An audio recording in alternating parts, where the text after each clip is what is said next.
Say it clear. Say it right.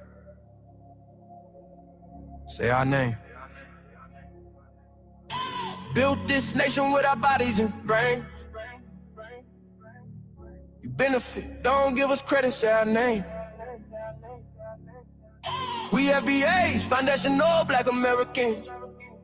You want us to fight. Every time you in pain, but when it's time to vote for, silence remains.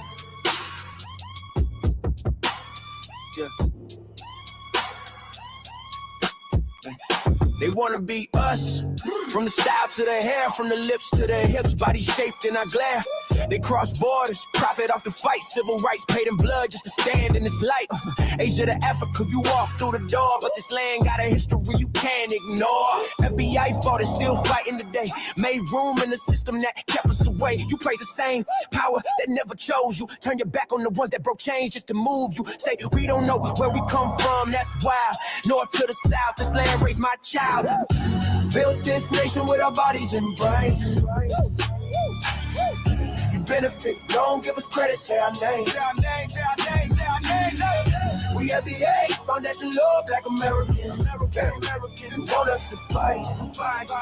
Every time you in pain, but when it's time to vote for, silence remains. We were renowned, check the globe for proof.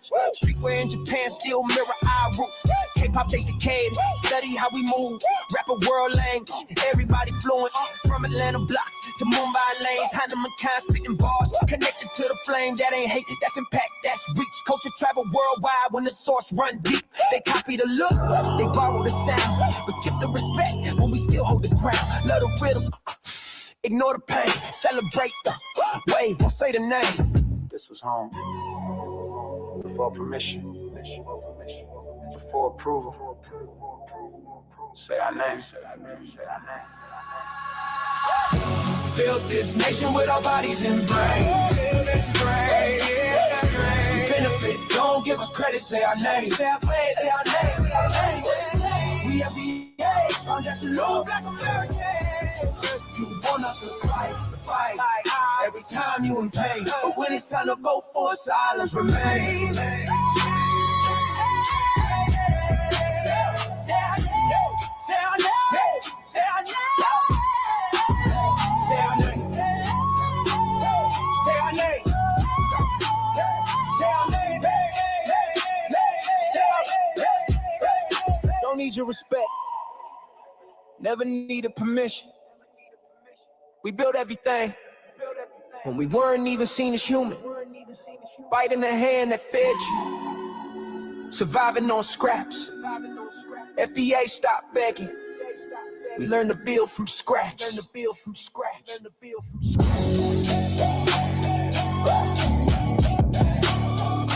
our name. Say our name.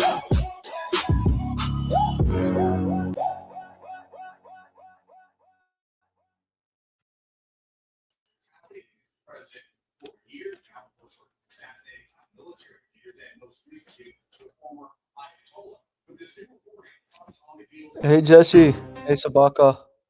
Y'all don't hear us. Hey, Michael. Everybody go on mute while the mute. Okay. Pull up and see the motherfucking listeners. Pack your bag, time to go home. Talking crazy on our soil where our blood and bones grown. This our grind, we outside on it. While y'all fools on the outside looking, y'all show no respect to Black America, so leave. Hey. Y'all don't get it, so it's time to go home. Get the hell up out of America, take your digits, make it just fly on. Y'all don't get it, so it's time to go home. Get the hell up out of America, take your digits, make it just fly on. You landed on the top, fresh off the boat, talking about y'all building nothing, man, you choking on the note. My ancestors the reason that this country even breathes. Picked the cotton, built the White House, planted the seed. Jim Crow laws, redlined the map, we was the target. You think that struggle's a costume, man, you can't mark it. We fought the wars, we bled the blood, we died for our future's chance, and you come here and give our legacy a side eye while throwing shade on the guard. While you benefit from doors we kicked down with our last breath, now you spit on the architects who stared down death. Disrespectful, that's disrespectful, ungrateful, a slap in the face to only people who gave a fuck. So let me show your ungrateful ass to the right place. Pack your bags, time to go home. Talking crazy on our soil where our blood and bones grown. This our ground and we outside on it. Why y'all fools on the outside looking? Y'all show no respect to Black America, so leave. Y'all don't get it, so it's time to go home. Get the hell up out America, take your disrespect, just fly home. Y'all don't get it, so it's time to go home. Get the hell up out America, take your disrespect, just fly home. Passport, the visa, the privilege to be here. Cause my grandma did march for y'all, so disappear from our land. You cosplaying our pain. Think it's a trend you can borrow, but you ain't inherit the ghosts of our sorrow. We the foundation, the bedrock, the soil, and the root. You not no branch on our tree, and unproductive people always cosplaying me. Talking about we ain't do nothing, you lost your mind. We built this from nothing, time after time. From the beginning to now, we been the backbone and muscle. Why you look down on the struggle and cause a whole tussle? That energy style with discussing is whack. So let's make it clear, there's no turning back. This land is paid for in full. In blood, sweat, and tears, and dreams deferred. You don't get to come into a house we built from the dirt and telling Black America y'all ain't worth nothing. That's a violation. Facts. Pack your bags, time to go home. It's our soil on our soil where our blood and bones grown. Show respect, this our ground. Y'all just tenants on a leash. Or get the step. Show no respect to Black America, so leave. Don't get it, so it's time to go home. Get the hell up out America, taking your business, I can just fly home.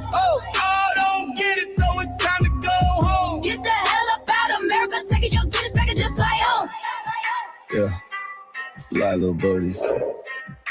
Fly on back to where you came from. This ain't for you. The soil is sacred. We said what we said. It's time for y'all to go home. So fly a little birdies fly. So fly a little birdies fly. So fly a little birdies fly. Fly far away from here. So fly a little birdies fly. So fly a little birdies fly. So fly a little birdies fly. Far away from here. So fly a little birdies fly. So fly a little birdies fly. So fly a little birdies fly.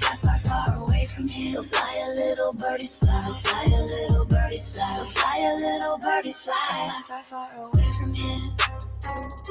Bye bye little birds.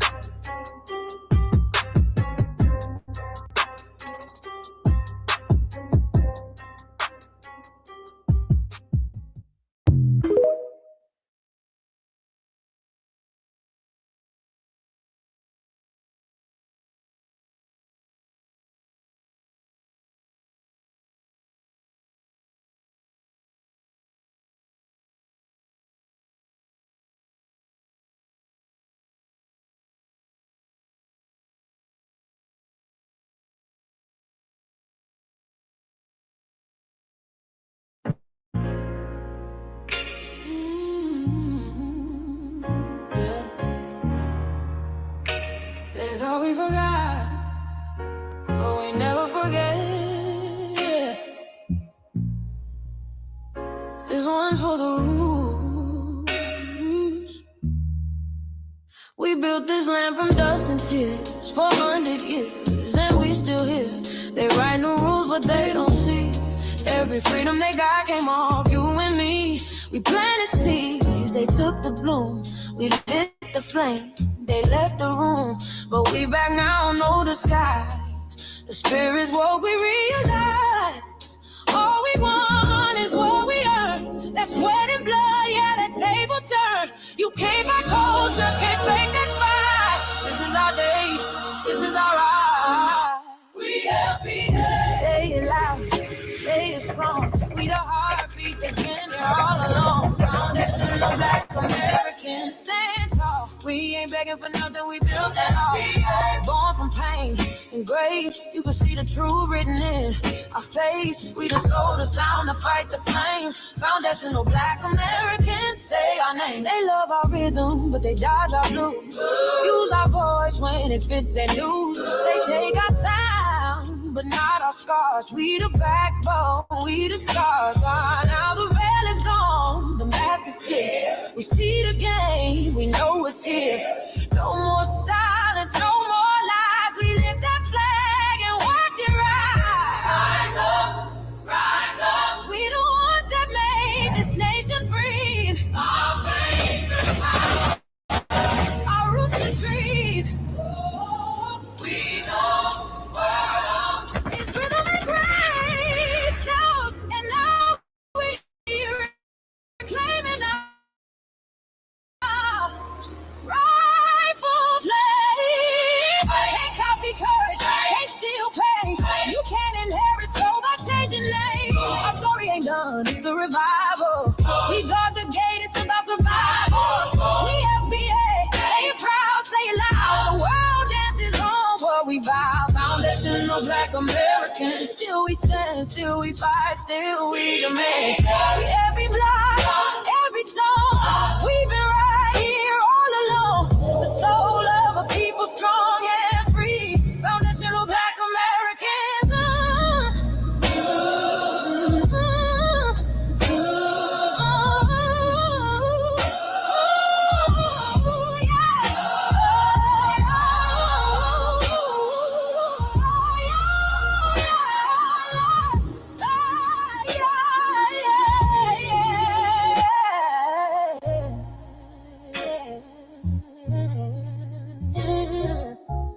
We the first, we the root, we the fire. Still rising, still here. Foundational Black American. We set the tone and they copy the cadence. Dance to our drums and deny the foundation. Wear the style but don't honor the source. Smile in the crowd and you distance and force. Say you not us but you rap like we breathe. Take the rhythm, then fuse the receipts. I ain't mad, I'm just holding the glass. Showing the mirror, now answer it back. I ain't here to cancel nobody. Just keep it honest, keep it solid. If you eat from the table we built, don't act surprised when we guard it.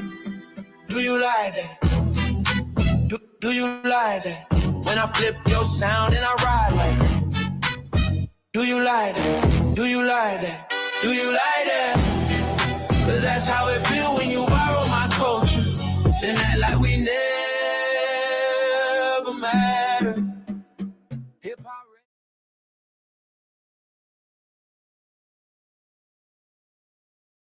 Mike Larry. Now this shit here, it's what see it is. We're not fighting your battles. We're not carrying your fear. We're not lending our history to people who erased us while we were here. Just cause you born here, don't make you FBA. That makes you a citizen, learn the difference today. This is lineage, not a look you can wear. Not a costume you borrow when it benefits you there. You used our culture like an access card, backstage pass, a straight facade. But now the mirror's in your face, no disguise. And you're uncomfortable looking truth in the eyes. We didn't leave our land to beg for a chance. We stayed, we fought, we took every advance. That's the separation, that's the line you cross. We paid the price, you learned the cost. You waving your flag on our soil, but fighting not to go back home. Waving your flag on our soil, building comfort on a foundation you didn't own. We waving our flag, red, black, and gold. Stood our ground, never sold. You waving your flag on our soil, scared to build what you claim you love. Our humor, our style, the way we move, the smoothness, the sound, the things we prove. Music we birth, language we shape, innovation forged under constant escape. Warrior spirit means stay and defend, not flee your land and rewrite the end. You call it success, but don't confuse the two. Ease came after what we went through. You abandoned your land and called it strategy. You waved that flag loud, but won't return to build your legacy. That contradiction tells the story for you.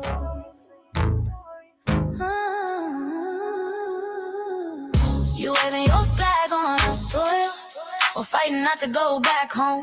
We waving arms where we were forged, every inch earned, every brick known. We can't be deported, and that truth changes everything.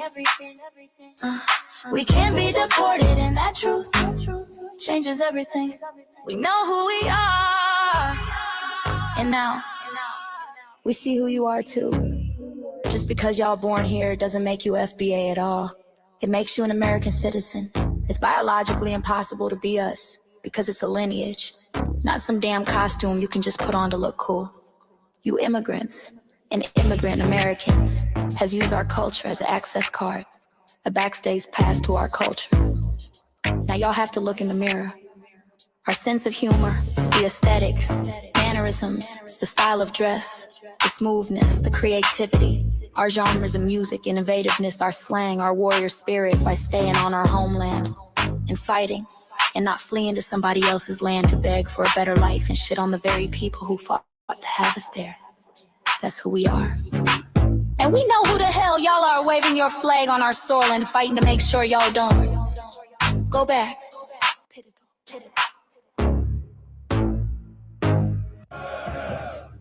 You can't leech off our culture anymore. Beat it!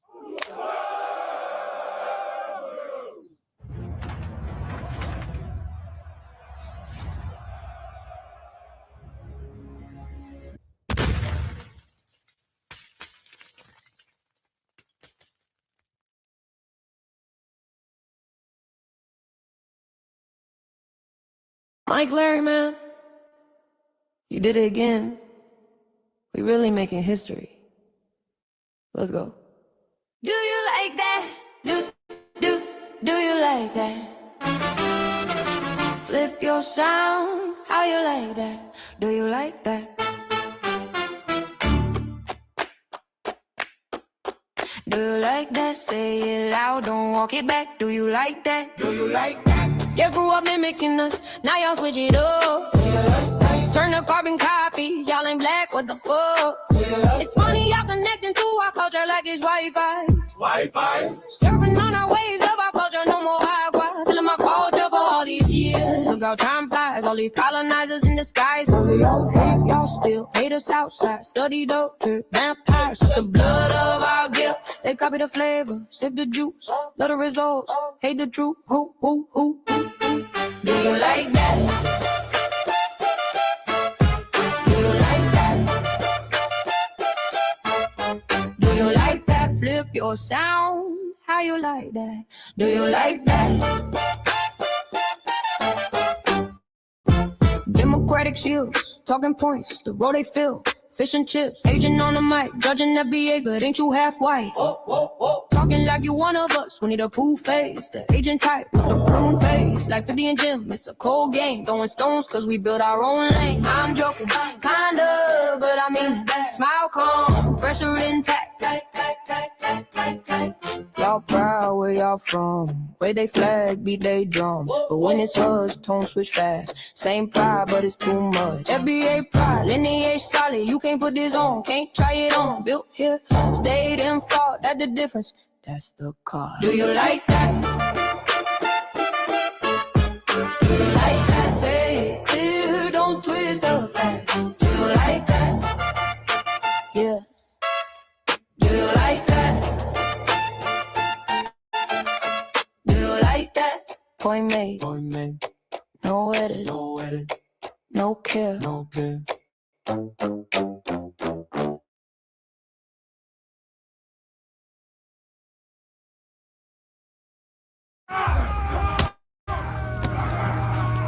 You know, erasing history is something that you have to do when it comes to conquest, domination, and destroying a people. If people knew who they were, what they were, and what they were capable of in the past, they will understand what they have a possibility or a likelihood of doing in the future.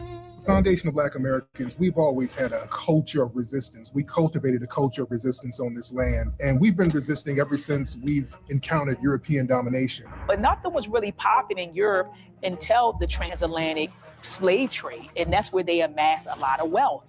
One thing that I think is unique about our culture as far as how we resist, how we fight back is just the environment we were put in from day one. Being only 13% of the population, the white supremacists were very meticulous about keeping that population at a certain amount. There was never a period when we did not resist the encroachment of the white man. They have a natural behavior of authority no matter where they go. That's why they'll step up in front of us in the line at the store. We're not important. They don't even see us. We've never been able to excel. We've never been able to relax. We've never been able to just be, which means that existence is resistance. It must be something in our DNA, our historical background, to when something doesn't sit right with us, especially spiritually, in our souls and in our spirit, we just say no. We live resistance. The moment we're born, we're resistance. And it's handed down generation to generation. And so I think that cultural resistance is actually in our DNA, in our epigenetics, and then it blossoms out into the culture. So there's almost nothing in America that we do, from song to dance to politics to the way we talk, the way we dress, having coded languages considered to be slang today. Everything about Black American culture is a form of resistance. Of course, they want to always downplay our contributions to the global tapestry because they continue to act like our number one export in this country is not Black innovation. Everyone understands that our resistance has been the cornerstone of what foundational Black Americans have always done. We are the life that breathes everything into this nation. The further back you go, the further Black you go. It's just simple like that, brother.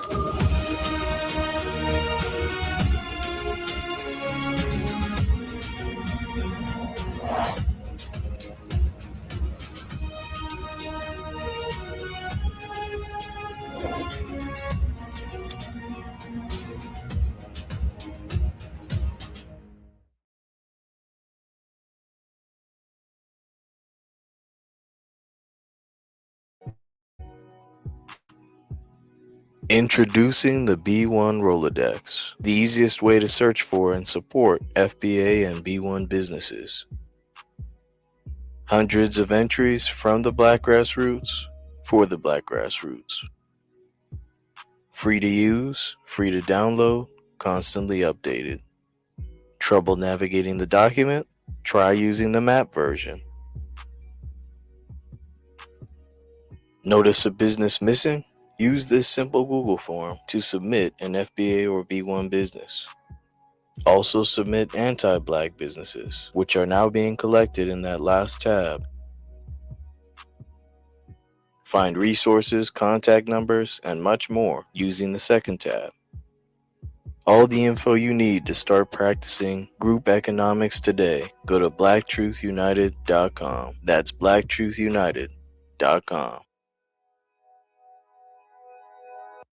Greetings, Black Family. Greetings, and thank y'all for tuning in to Graham with Shabaka in the Shade. And happy birthday, happy C-Day to our brother Breeze Omega. Another revolution around the sun.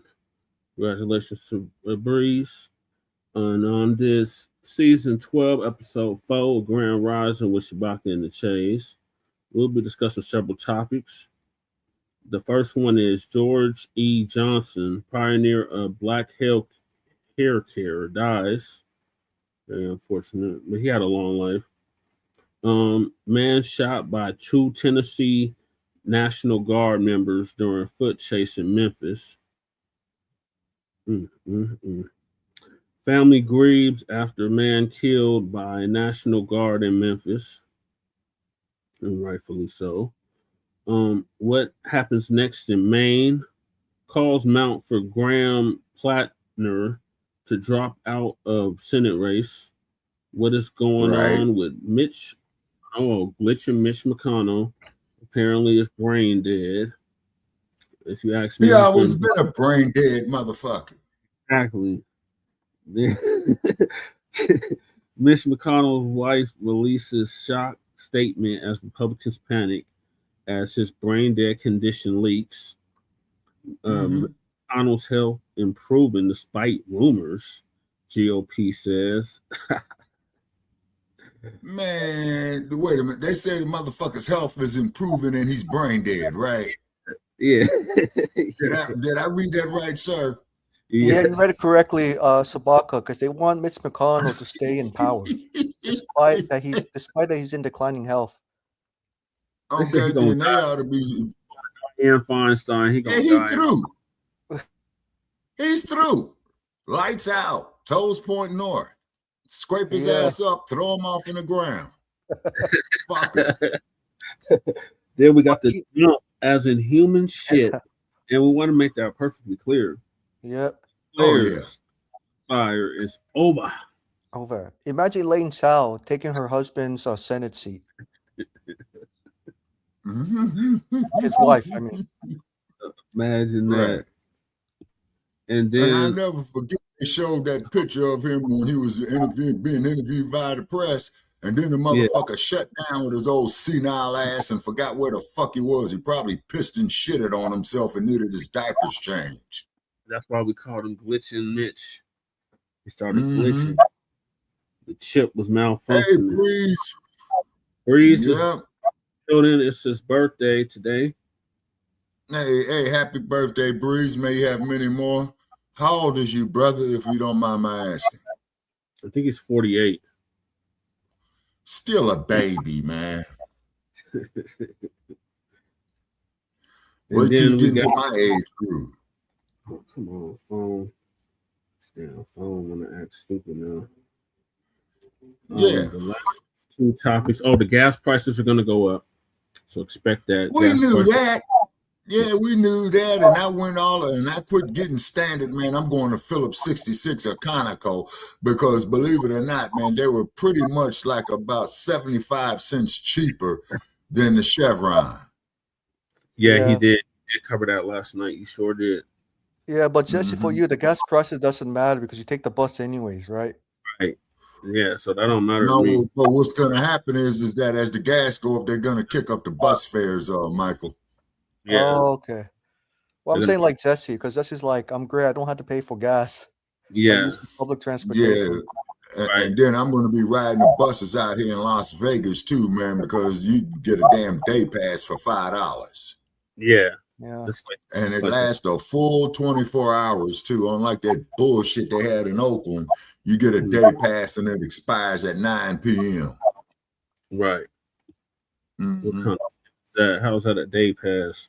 And then last but certainly not least, got the UK science. Breeze, Mitch the Glitch. Mitch the Glitch. We got the UK science. I'm sorry. Who are trying to dim the sun. With experiments. Oh, yeah. That's some crazy shit. I got notations on that. And Shabaka's Black Experience Enhanced is based off the 50th anniversary of the founding of the original Blacc Panther Party for self-defense. Black is beautiful, free Huey. Set our warrior free. Yep. Happy 50th anniversary. Congratulations, Shabaka. Yeah, congratulations, Breeze. You beat the odds, man. To make it to 48, sir. You beat really the did. odds. And You Shabaka's beat Black the Experience, odds. 50th anniversary of the founding of the original Blacc Panther Party for self-defense. We started on Blogtalk Radio back in 2016 and have been around for 12 seasons now.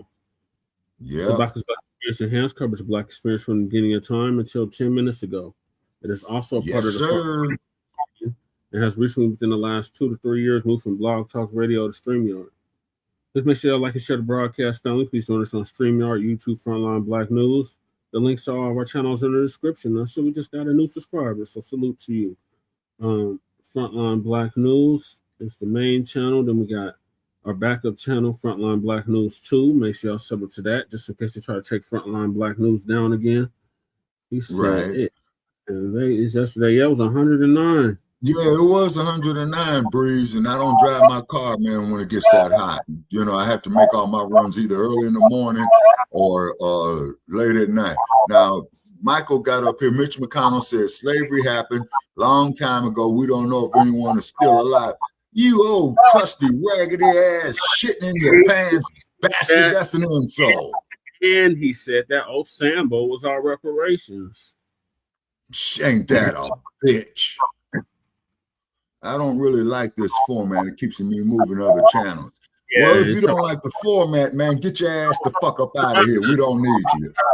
Shabaka, chill. Throw him out, Debo. Jesus. He's talking about he's on the vertical. and he doesn't Oh, like. okay. My bad. Apologies. Most humble apologies. Most humble apologies. No, Hey, that's Max. Val. He's always over here. He came over from Breeze's platform. Salute to Maxwell. That's our Okay, cousin. all right, yeah, my bad. Most humble apologies. Okay, Breeze says you saw that white lady trying to say the real Black Panthers are anti-white. Yeah.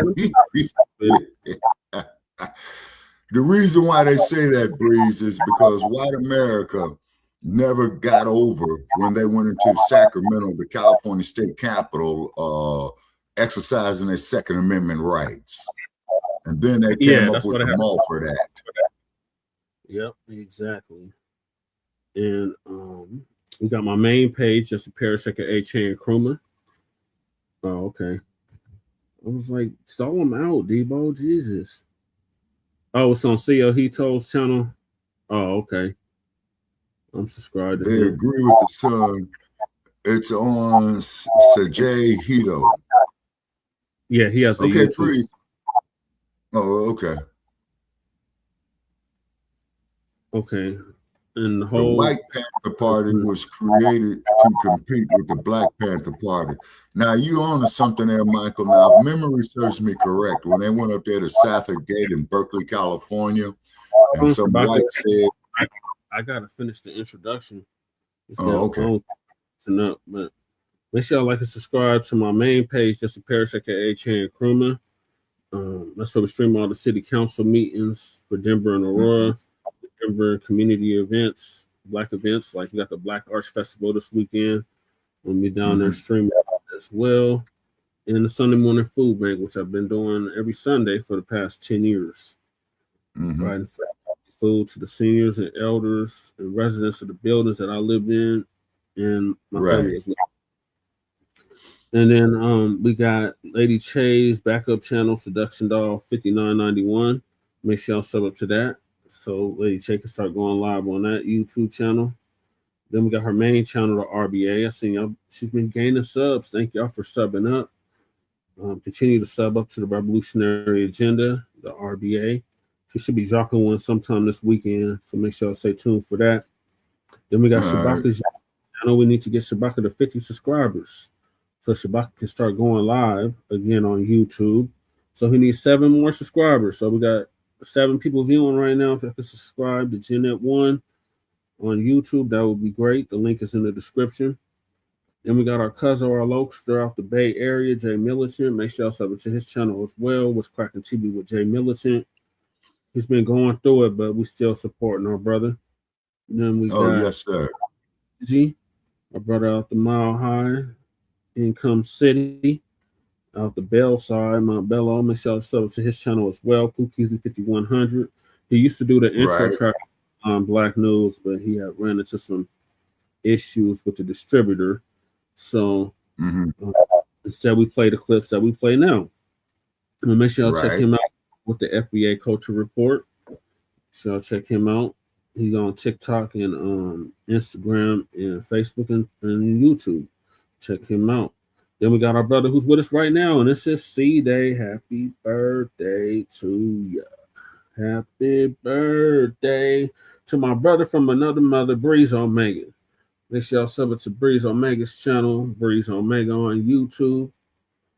Yeah, I heard he was going to Japan too, Maxwell.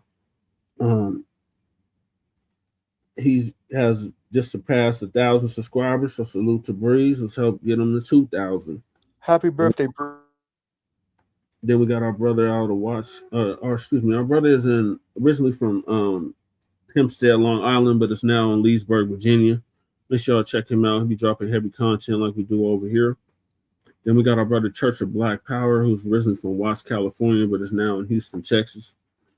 And the link to his channel is in the description. Our brother is blowing up fast. He'll be at 4,000 subscribers in no time. Salute to Church. He's been over here a few times, and he supports us, so we support him. He shows us love, so we show him love back. So salute to Church. Make sure you check him out. Then we got our brother Torian Rain Reloaded, who's been around for a decade plus. Oh, you got monetized now? Oh, see, this is what I was talking about, Shabaka. He said, I'm monetized now. but they're just giving me problems with the verification.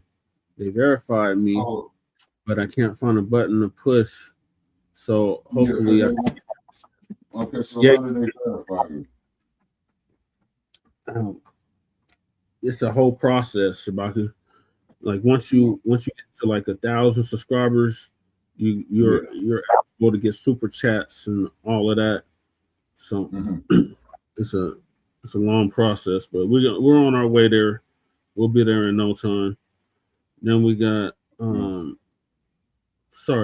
Rain Reloaded, our brother out the DMV area. He put Lisa Cabrera on, and he's been around for a decade plus. Shout out to him. He covers content normally that doesn't get featured in Black media. He covers topics that usually, and then he has series too, like the We Fought Back series. So make sure y'all check him out. Then honorable mentions. I hate to say it like that, but I'll be here naming people all night or all morning. It would be Black Alpha Network. Make sure y'all sub it to our brother Black Alpha Network. Our brother Afro Elite out the Shy. Our sister ZZ. Our sister Cabrera. I don't want to leave people out, but those are like the main ones I would say sub up to. Professor Black Truth, and Black, Tariq Nasheed, etc., etc. Check out anybody that's part of the new Black media. And last but certainly not least, we got our brother Black Truth United. Oh yeah, I forgot Jay Dizzle. Make sure y'all sub to Jay Dizzle as well. Oh, most definitely got to mention Jay. Liberated Minded Media. On YouTube. And last but certainly not least, we got our brother Black Truth United, who came up with the B1 Rolodex, which is a modern day green book for FBN B1. Oh yeah, Beatzilla out of Portland. Yep, sub up to him as well. Yeah, so check out our brother Black Truth United. He came up with the B1 Rolodex, and he actually did a tutorial update today. So make sure y'all check him out on his YouTube channel. And the link to the Rolodex in the description. The link to the FBA threat database, which is much needed, especially as you can see, we are under a siege and have been under siege for quite a while. We like to know what are safe for us to go in this country and in the world. And our brother Black Truth United came up with a database for that. So make sure y'all check that out. The link is in the description to the Rolodex in the threat database. Then our brother Church came up with our own merch. We got our own Freedman merch. We need some merch, brother Jay. I have right here is America You Owe. So it's time you pay up. Cut the damn check. Well, brother Jay, make sure you have a detail with you when you go out there and wear that shirt, because these crackers are going to stay up to you. Okay, I just had to re-sign back off into my Twitter account, people. So this broadcast is being shared on Twitter as well, too. Oh, great. Okay, that's great. Then we got Grieves says he's monetized now. They're just giving me problems with the verification. They verified me, but I can't find a button to push. So hopefully y'all can get memberships. Okay, now Breeze, if you could write us, man, what kind of information are they looking for? They want to know. They want driver's licenses and all that old type of shit? I don't know. No, that's what I was asking Breeze. Oh, okay. I'm not sure.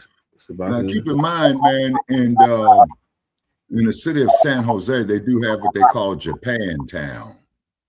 Yeah. And then you have Little Tokyo in Los Angeles that's been there since the end of World War II. It's got Vicky Diller, too. Make sure I show it to Vicky Diller, too. Outside of ourselves, we're the only ones that's new Black media out here in Colorado. He said they do need ID. Okay, he says, yep, hopefully I'll have it set by my born day on Sunday. Well, happy birthday to you, Breeze. May you have many more, brother. Yeah, I want your bank account information too.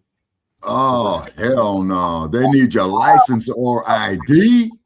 Yeah, that's how they pay. Well, then they could check the LA County Jail, man, and get my license information and ID. It's that mug shot where I look like shit. So don't count Shabaka on getting monetized anytime soon. The Congressional Black Caucus needs to be disbanded, and we need to create a foundational Black American caucus.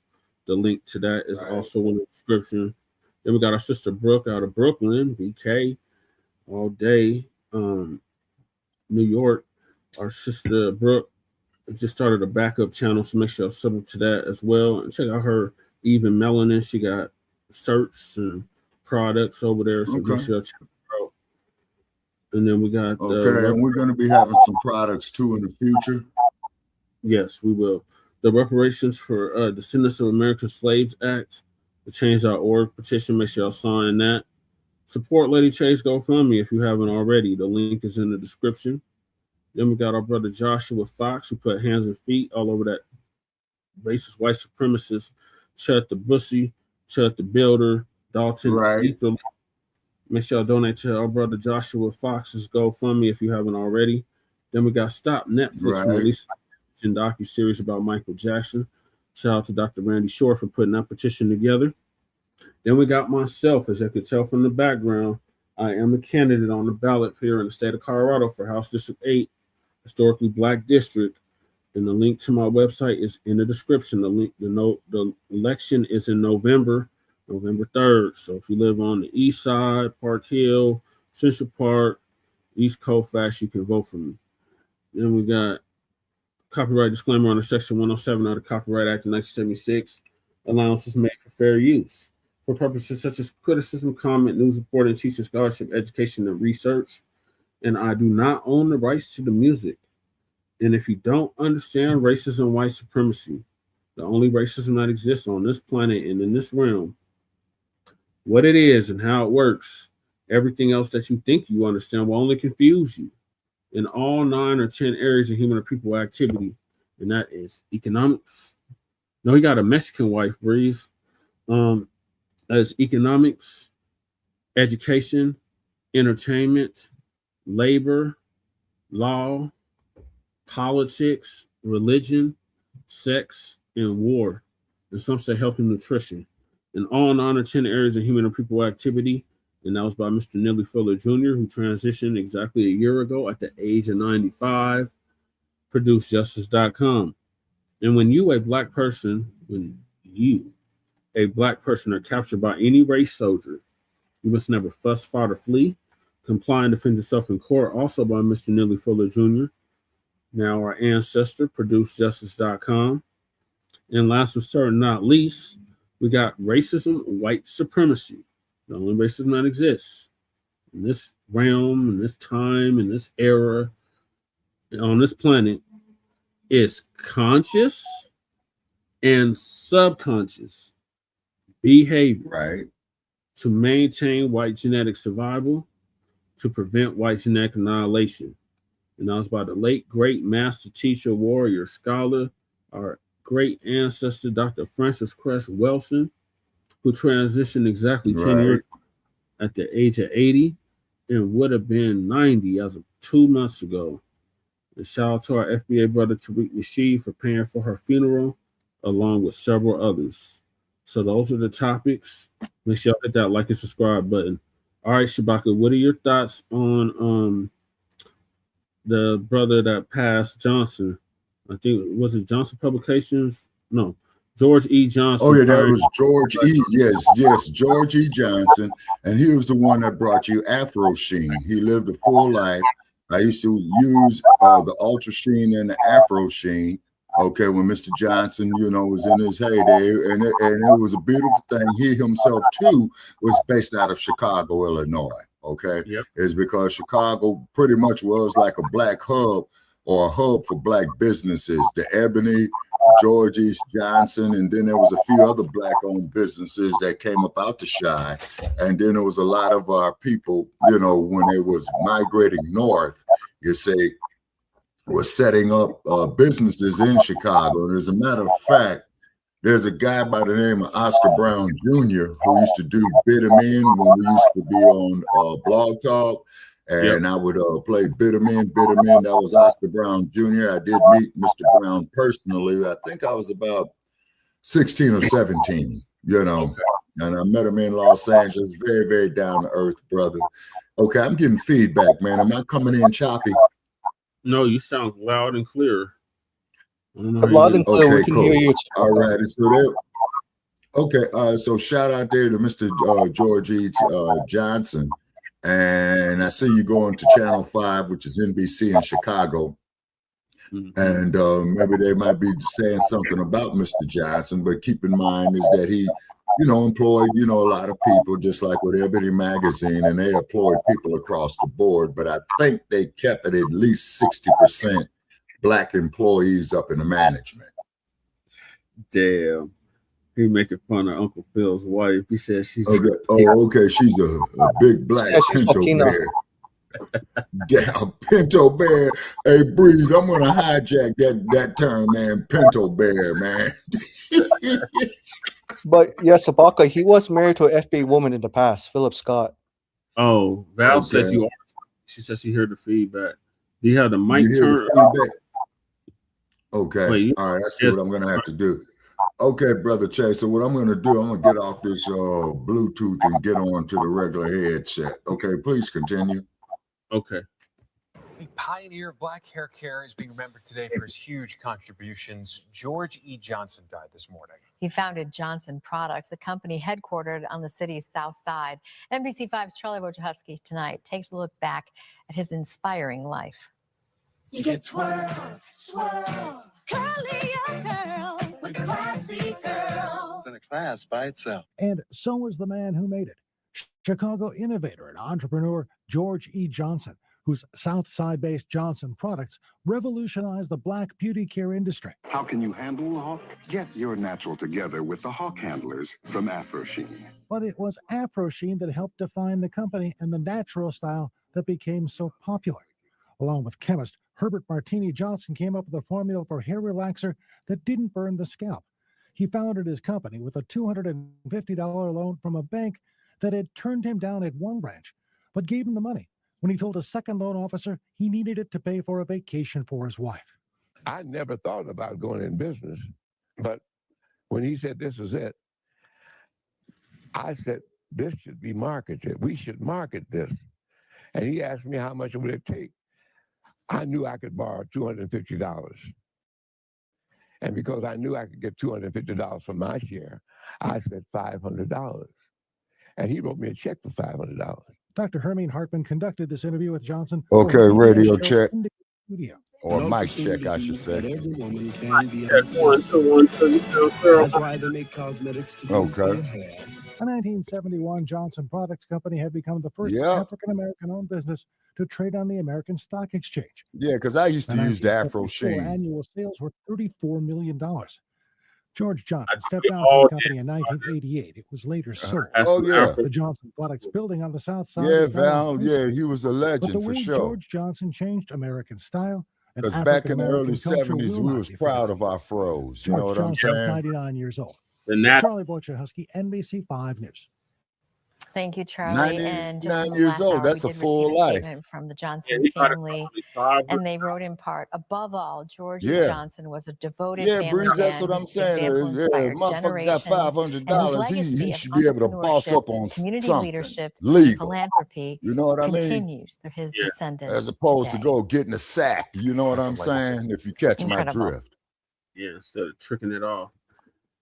Shout out to my brother George Johnson. And yes, sir. And that's what the hell I'm trying to do out here in Las Vegas, man, and build up this media company. So please put the PayPal up there, brother Che. You know what I'm saying? Now Maxwell is saying at Michael, Phil is cool, but he's pro African. I see Africans are being as treacherous or more over towards my ethnicity. Meaning like the Africans are being like hostile. Yeah, they're being okay, Maxwell. Okay, how they being treacherous to you? How the stuff that's coming out their mouth. Yeah, mouth. Well, Che, you heard me cuss a whole many of them neo-colonialist motherfuckers out, man. You know what I'm saying? Yeah. Plus, they kicking the Nigerians out of also, and also Ghana is calling for reparations, but Ghana is refusing to give reparations to an FBA woman who's living there. Yeah, That's Ghana how. Okay. the way Now the down. problem with Ghana, Mike, okay, and Sierra Leone, okay, because I'm okay. The British got Ghana, Yes. the French got Sierra Leone, and what was that show we did a couple of years ago, Brother Che, about Sue Your Colonizer? Yep. Yeah, we did a Okay, whole show. A. Jones, okay, Johnson did not own Royal Crown. He owned Royal? Afro Sheen, but I remember the Royal Crown. I have Royal Crown too. Who owned it? That I don't know. Okay. Oh yeah. 1-2 Missouri, use Afro Sheen. Yeah, Che, that there was that commercial that they had. Yeah. 1-2 Missouri, use Afro Sheen, and they used to have a brother playing African thumb piano on it. Actually, man, it was a great marketing tool for Mr. Johnson, is because he was always advertising his products on Soul Train and all the black shows, you know what I'm saying, that came on, like the Bill Cosby show at that time. Let me see. I don't think Mod Squad. Yeah, but Shabaka shared it on. I don't think I can share Okay, it. yeah, Maxwell. I shared it on Twitter because I had to go here to my code book, man, and I had to re-enter the code, the dirty, lousy motherfuckers. So yeah, fuck y'all over there on Market Street. Y'all know where the fuck I'm at, and if you don't like what I'm saying, come and see me and let's talk about it. Fresh always is in the building. Salute, Fresh. Yeah, they definitely treacherous. Yeah, they treacherous, Bree. You know what I'm saying? And particularly out there in Hollywood. You know what I'm saying?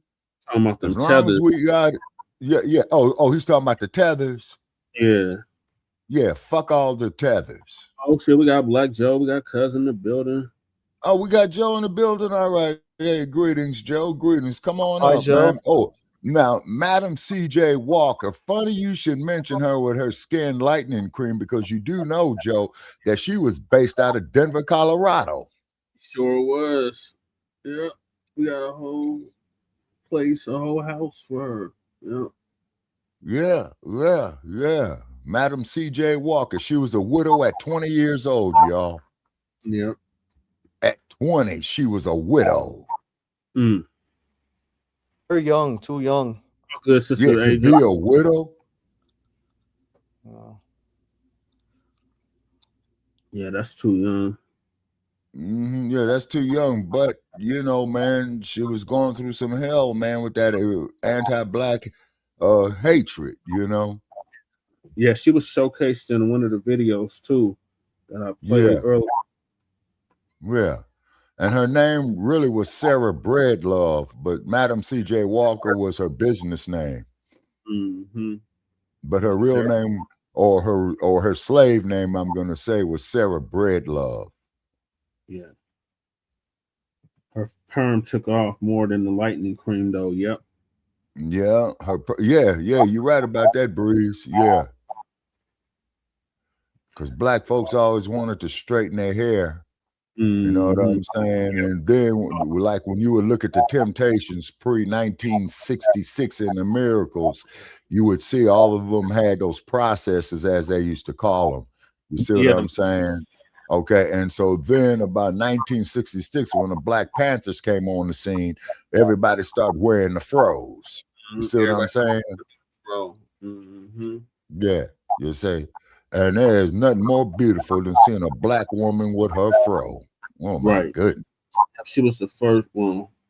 I don't know. I think they say she was the first Black millionaire. But and I remember one time I was going with a sister, and I used to use a Afro pick, you know, to comb her pubic hair, you know, and I know that's a little personal, you know what I'm saying? Yeah. Get them naps out. No, I'll just lift it up, you know, she'd wash it, put a little grease on it, and I'd, you know, fluff up her natural down there. Well, you know what I'm saying? Yeah, exactly, Maxwell. Everybody had a conch. That's what they used to call a conch. That's what Malcolm X used to wear. You know what I'm saying? Yeah, nothing pushing natural beauty, man. You know what I'm saying, Joe? Yeah, you got Sister Val like, wow, Shabaka, that was TMI. Sorry, Sister Val. You know what I'm saying? But the black woman is God. You know what I mean? And I don't understand why the black woman will open up her legs for one of these damn cave beasts to go up in her. Yeah, I said it. You know what I'm saying? Yeah. Get him. Yeah. Yeah, Lord. Rainforest. Damn, Breeze. Lord. All right. Yeah, Michael, what are your thoughts on this? You Oh yes, in your family, you know about this hair product line. This is the first time I'm learning about it, and yeah, 99 years old. He lived a very long life, man. He was really about the hair care products for the sister. So shout out to him, right? And oh yes, sir. yeah, and also like I think this is something that I think the brothers can take and take all that money. I mean, transfer all that money and wealth out of the Korean owned or Asian owned hair beauty supplies and distribute Right. across 50 states, cities, but Right. make sure it's worker cooperative, because if it's not worker cooperative, anytime the Asian business can buy out the black hair care beauty product line, and make sure that the black hair product line is owned and operated by the FBA City Council, FBA Right. mayors, and also towards Asian-owned businesses. If I'm saying Oh, only hell if. yeah. Yeah, most definitely. You see what I'm saying? And then Michael is right on that from a business perspective. See, but you got to keep, if you incorporate, you got to keep at least 55% of the preferred stock. You see, so therefore, I was letting my soul glow. oh yeah, oh yeah. They used to call me drip load. Because all the drip from the damn activator. Yeah. And so Bruce said the government helps the Koreans to lock us out of black hair care in the 60s. Yep. Oh yeah, that's and true. the 70s. 70s. And then as Breeze is bringing up later, like they used to say, oh yeah, he used to have some good hair right there. You know, the government helped the Koreans to lock us out of black hair care in the 60s. You right, Breeze, is because see, I witnessed it in Los Angeles, man, when the Koreans were taking over black businesses. That was in the 70s. But they did it, but they did it very, very clandestinely. Okay. Because feminist movement. Yeah, and glad you brought that up, Joe. I spoke with an older sister, man, when I was about Che's age, and the sister was about my age, and she stated that woman's lib movement, man, wasn't shit for black women. It was really designed clandestinely to get the black male out of the household. You see what I mean? Right. It's like Shalahad Ali said, that was they fight with they men. They ain't had Right. nothing to do with you, sister. Why the hell you get with this damn troglodyte to go against us is beyond me. Okay, well, it's still, Brother Che, as I stated, it is still the bedwench syndrome. Now, we only been out of slavery, man. Let me see here. 160 years, if I got my math right. Hold on. This is what happens when you get old. Shit, your mind ain't as sharp as it used to be. Hold on. Going to my notepad. So we in 2026. Minus 1865. Oh, I have my Easy E look on. Yeah. Easy E and Doughboy look on. Yeah. So we've been out of slavery 161 years, people. Now, that's 4 to 5 generations, man, based on the generation start having kids at 20. It's the government. Yeah, Val, it's the government. The straight government. You see what I'm saying? Yeah, it did, man. Yeah, Maxwell is sure in the fuck did, man. Because see, that's what the older sister was telling me, man. When I was about 35, she was saying, you know, that feminist movement really didn't apply to black women, because this is why I love the song by Bill Withers called "Grandma's Hands." Do, do, do, do, do, do, do. Because grandma is the one that kept the family unit together. Yeah, so did. I can vouch for that. My grandma definitely kept the family together. Oh yeah, and then like what my great grandmother used to say, sometime when you fools act up, don't be surprised if somebody haul off and hit you one. You know what I'm saying? Yep. And my great grandmother passed at 95. You know what I'm saying? Mm-hmm. And her daughter, my grandmother, passed at 93. You see? Great grandfather passed at 91. Yeah, full life, man, full life. And then on the continent of research that I've done, when an elder passed, you know, they will have like a great big party for them. You know, they're not mourning the death, but they celebrating the elder's life. You see what I'm saying? Yep, they were. Yeah, Breeze, and they were doing all these things while the war in Vietnam was going on. Yes, sir, that is correct. Yep. See, up until 1975, when Walter Cronkite came on TV and said the war in Vietnam is over.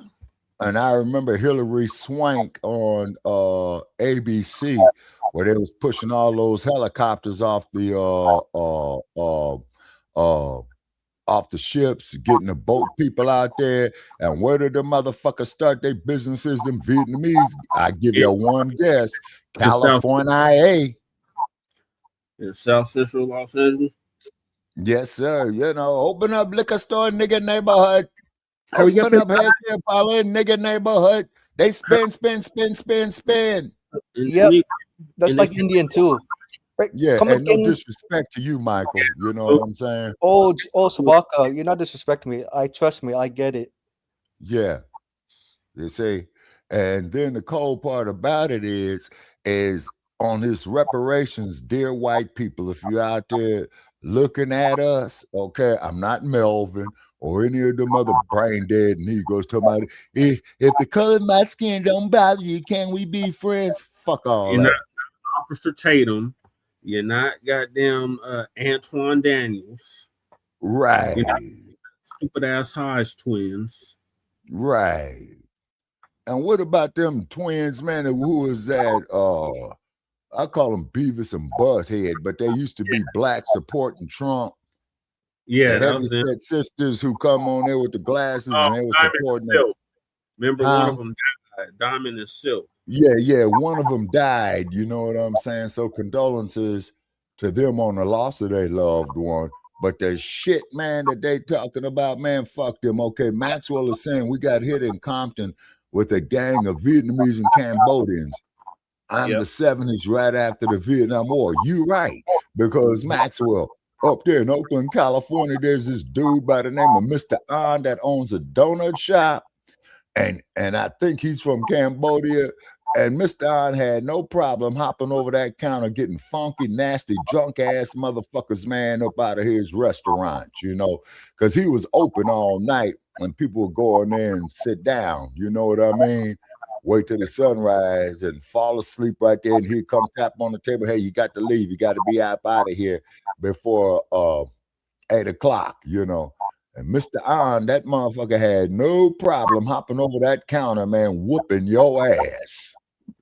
Yeah, we got a South Asian community out here too. They're about to shut down their whole little shopping center. Mm-hmm. Yeah, Vietnamese and Cambodians. And then keep in mind is that the U.S. was doing clandestine operations in Cambodia, and they were not supposed to be in Cambodia.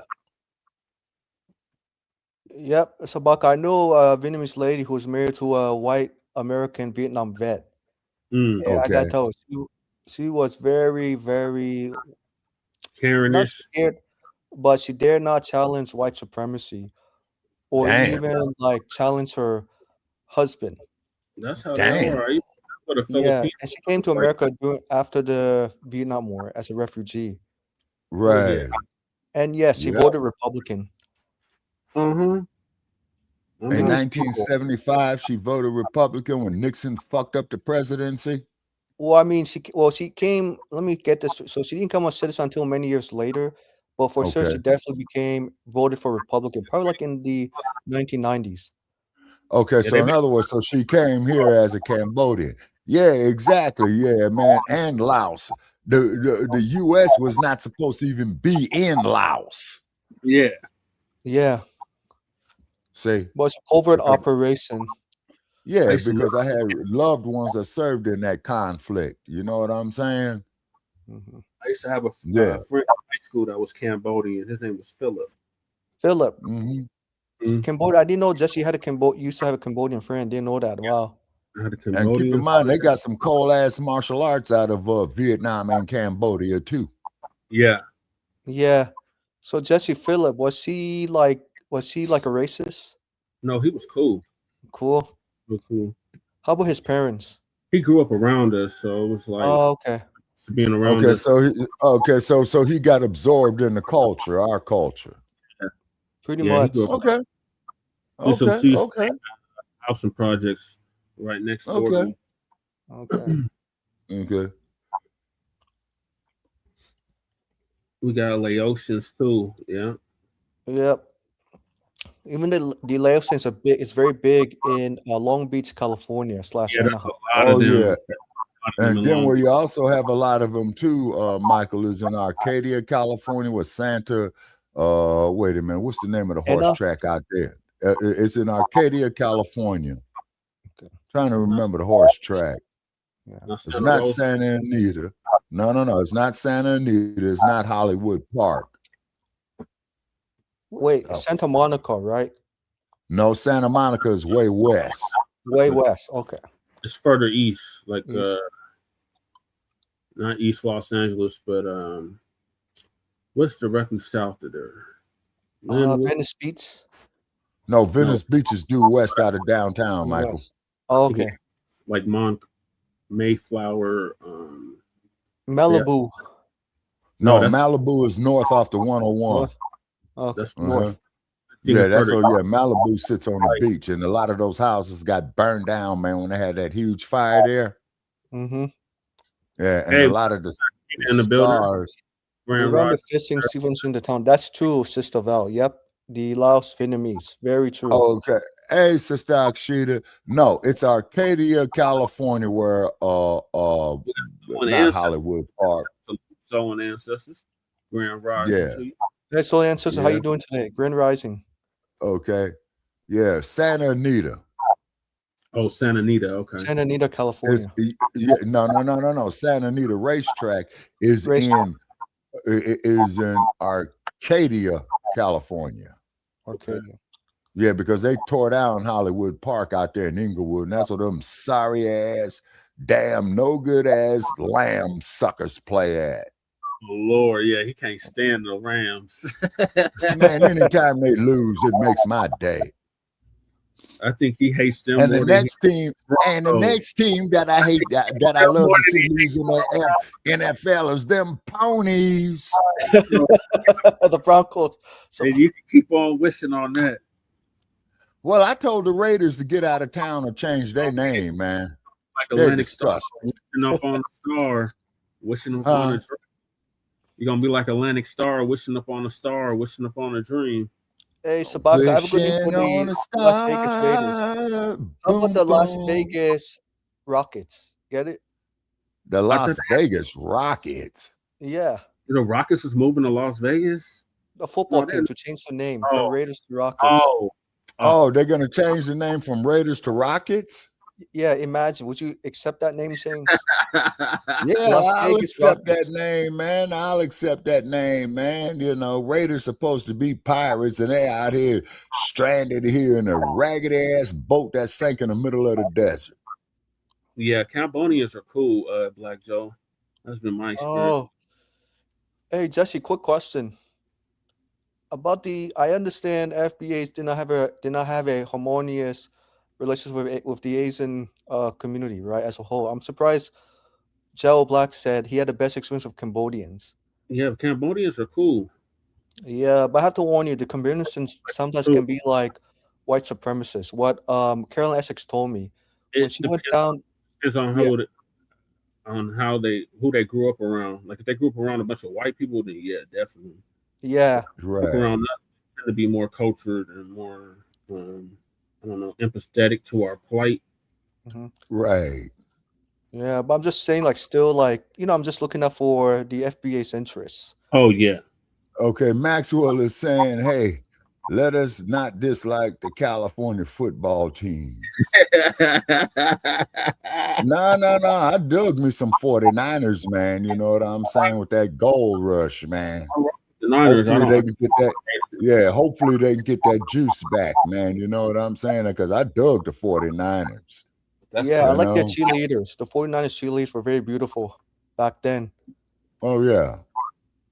Yeah. And then audiences in the Lou. Huh? He said in the Midwest though. But still, I think he's talking about the Cambodians. Yeah, I didn't know the Cambodians live in the Midwest. Yeah, they were going all over the country, Michael. You know what I'm saying? Because you would have the point of entry, right? Right.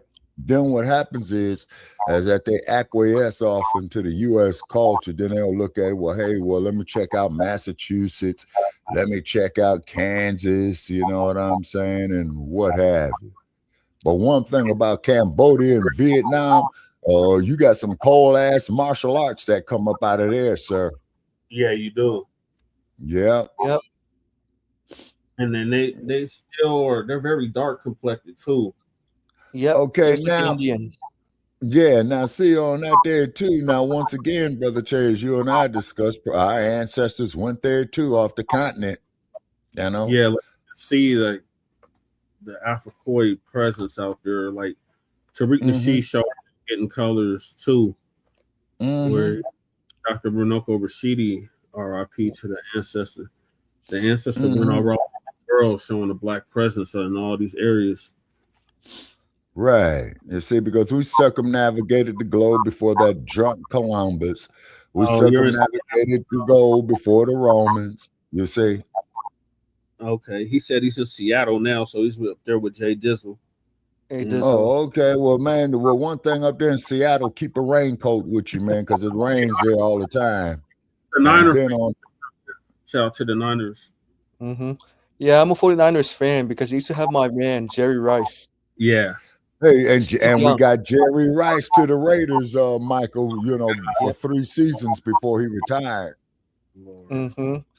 Okay, Maxwell says he's in Seattle now, and he says he's actually a 49er fan, but I like all California football squads, even the Chargers.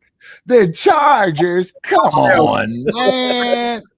Chargers. Come on, big homie. The Chargers. The only team that ain't got no Super Bowl ring in our division. Yeah, none. Yeah. They went to one the in Super 1995. Yeah, they went to the Super Bowl. 49ers. Yeah, and I bet Mad Dr. D, man, that they would beat the 49ers, and I lost my money. You know what I'm saying? Yeah.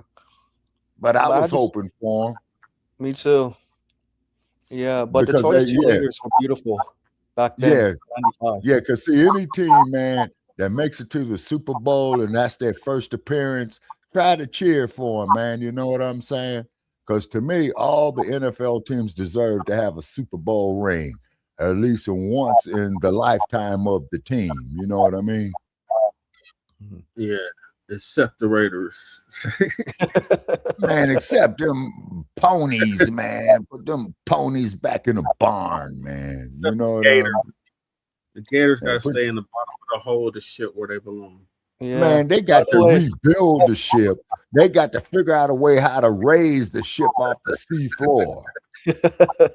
Yep. Shit, I might, when the sun go down, I might go up there, do a live feed at the. Yeah, I remember Kellen Winslow. Hell yeah, I remember Kellen Winslow. Yeah, he was a good player. What if the Raiders brought back Howie Long as defensive end coach? Now that, Michael, will be a damn good decision to make. Yeah, so you need to get in. That will be a damn good decision to make. You need to tell Mark Davis about that because Yeah. Okay. Yeah. Joe is saying he hit me to all of them that Nugian last name as well as the program they receive about us. He said they make them think blacks behave like whites. He was disappointed. Now, the counter to that there, Joe, is that you got to tell them, well, you got to look at the Ma'afa that we went through, according to Dr. Marimba Ani, which was a disaster so bad that it was beyond comprehension. Okay, and Breeze is saying, not if they got shitty owners. Yeah, you right about that. Also, the good news: the Raiders have another football player going to Hall of Fame. His name is Thomas Anderson. He used to play for the Raiders from 1983 to 1994. Oh, okay. And if I'm not summer. mistaken, I believe he was a cornerback. Yeah, cornerback. A stolen ancestor says my NFL team is the Minnesota Vikings. Them is tough customers, stolen ancestor. Vikings? No, because what they do in Minnesota, they still play outside, right? Well, they play outside now. Before they used to play indoor, Metrodome. Yep. Yeah. Okay. So if they playing outside in Minnesota, man, when them damn winters coming off them Great Lakes, across Canada, you know what I'm saying? Mm-hmm. Yeah, you pretty much have to give it to them. Yeah, win. Yeah. I like them when they had Adrian Peterson. It was the shit. Yeah, they did. Yep. Yeah. The Vikings had Adrian Peterson. Yep. And then keep in mind though too. And if you want to see some real football, man, you want to see that shit played in the rain, played in the wind, played in the snow. Well, that's where you get here in the mile high, Shabaka. Man, y'all's weather's so damn unpredictable, man. I didn't believe that bullshit, man, when I saw all 4 seasons in one day. That shit tripped me the fuck out. We warned them. We said, don't come in March. What's Shabaka? Yeah, man, I go there and visit you, Che, and then my damn van gets buried in snow, and I had to go get a shovel. Yeah, but the people at the hotel I was staying at, they had a shovel out crew, you know? Nice. Yeah, and then so I ain't gonna be driving in Denver in no more snow, man. No, that's too much of a challenge. How about Texas? Great state of Texas, down there, government. In the great state of Texas, them motherfuckers drive crazy as hell, man. Because I thought driving in LA was bad. These damn fools, man, got a speed limit of 80 miles an hour, and these motherfuckers is doing 100 like they drag racing down there. They get them ice storms in Texas. I'm cool on that. Yeah, they do off the Gulf. You know what I'm saying? But man, ice. But I tell you, man, where there's some hard lifestyle at, man, off that Swanee River, because as you know, Brother Che, when I was in Atlanta, I crossed the Swanee River. You know, what's that old stupid hillbilly ass song? I'm on the Swanee River or whatever, some bullshit. You know what I'm saying? But I am glad that I went to Atlanta. But I'm just so sorry, man, that I could not find the Ebenezer Baptist Church to pay homage to Dr. King. You know what I mean? Yeah. Bree said he hasn't watched the Negro Fetching League in a while, but he's probably a Giants fan. Yep, New York Giants. Lawrence Taylor. Oh, yeah. And then they had a cold-ass quarterback there by the name of Phil Simms, too. Yep, Phil Simms. Yep, Jeff Hostetler. I forgot the name of the wide receiver that they had, but I just remember Lawrence Taylor from the Giants, you know. But there was a wide receiver that they had, too. Beckham? Beckham, Odell Beckham, right, in the past? Yeah. Oh, by the way, Lawrence Taylor supported Donald Trump in 2024. Oh, man. I wake up and he said, St. Louis still okay, he says he haven't watched. No, this wait a minute. The Rams are still in the STL. Yep. Yeah. Well, they moved now in Los Angeles. LA. Yeah, it used to be St. Louis. Wait a minute. Them damn Rams moved back to Los Angeles. They did. Yep. 2016. They've been there. Where the hell are they playing at? SoFi Stadium. I think by Inglewood, California. Okay. That there's where the old Hollywood Park used to be. Okay. Yeah, because they tore down Hollywood Park to build the SoFi Stadium. Yeah, you're right, Michael. All right, let me get on topic. Okay. So we just finished with our elder now, ancestor George Johnson. Then he George Johnson. Oh yeah. Full life, 99 years old, full life. M-Town, you know. The Motown? No, the M-Town. Memphis. Tennessee. The home of Stax Records before they went bankrupt. Yep. So family, oh shit. Is this out of order? It was a chaotic ending to a... I think this cue's out of order a little bit. Yeah. This video is before. Okay, I guess I'll play this one. So the family grieves after man killed by National Guard in Memphis. Oh, yeah. Brought the National Guard to Memphis. Right. Now wreaking havoc. A celebratory July 4th weekend in Memphis after two Tennessee National Guardsmen soldiers killed a 20-year-old during an alleged confrontation. The Tennessee Bureau of Investigation identified that man as Tyron Johnson. Now, the family says they want answers. Imani Williams sat down with them and the witnesses. I'm going to be on a special detail frequency citywide task force. According to the Tennessee Bureau of Investigation, Sunday morning, 20-year-old Tyron Johnson was shot and killed by two Tennessee National Guard soldiers assigned to the Memphis Safe Task Force. TBI says it started with a shots fired call. Ryan Weaver, producer at Action News 5, also lives near Ida B. Wells in Union. He says he heard the initial shots. 3:45, 3:50 in the morning, I heard about 2 or 3 shots. Then he heard and saw more. A little bit after that, I heard, I would probably say about maybe 8 to 12 more shots. Yeah, I'm glad. So look out my bedroom window again, and then see a bunch of National Guard troops running through the parking lot towards Union Avenue. Johnson's family is reeling from his unexpected death.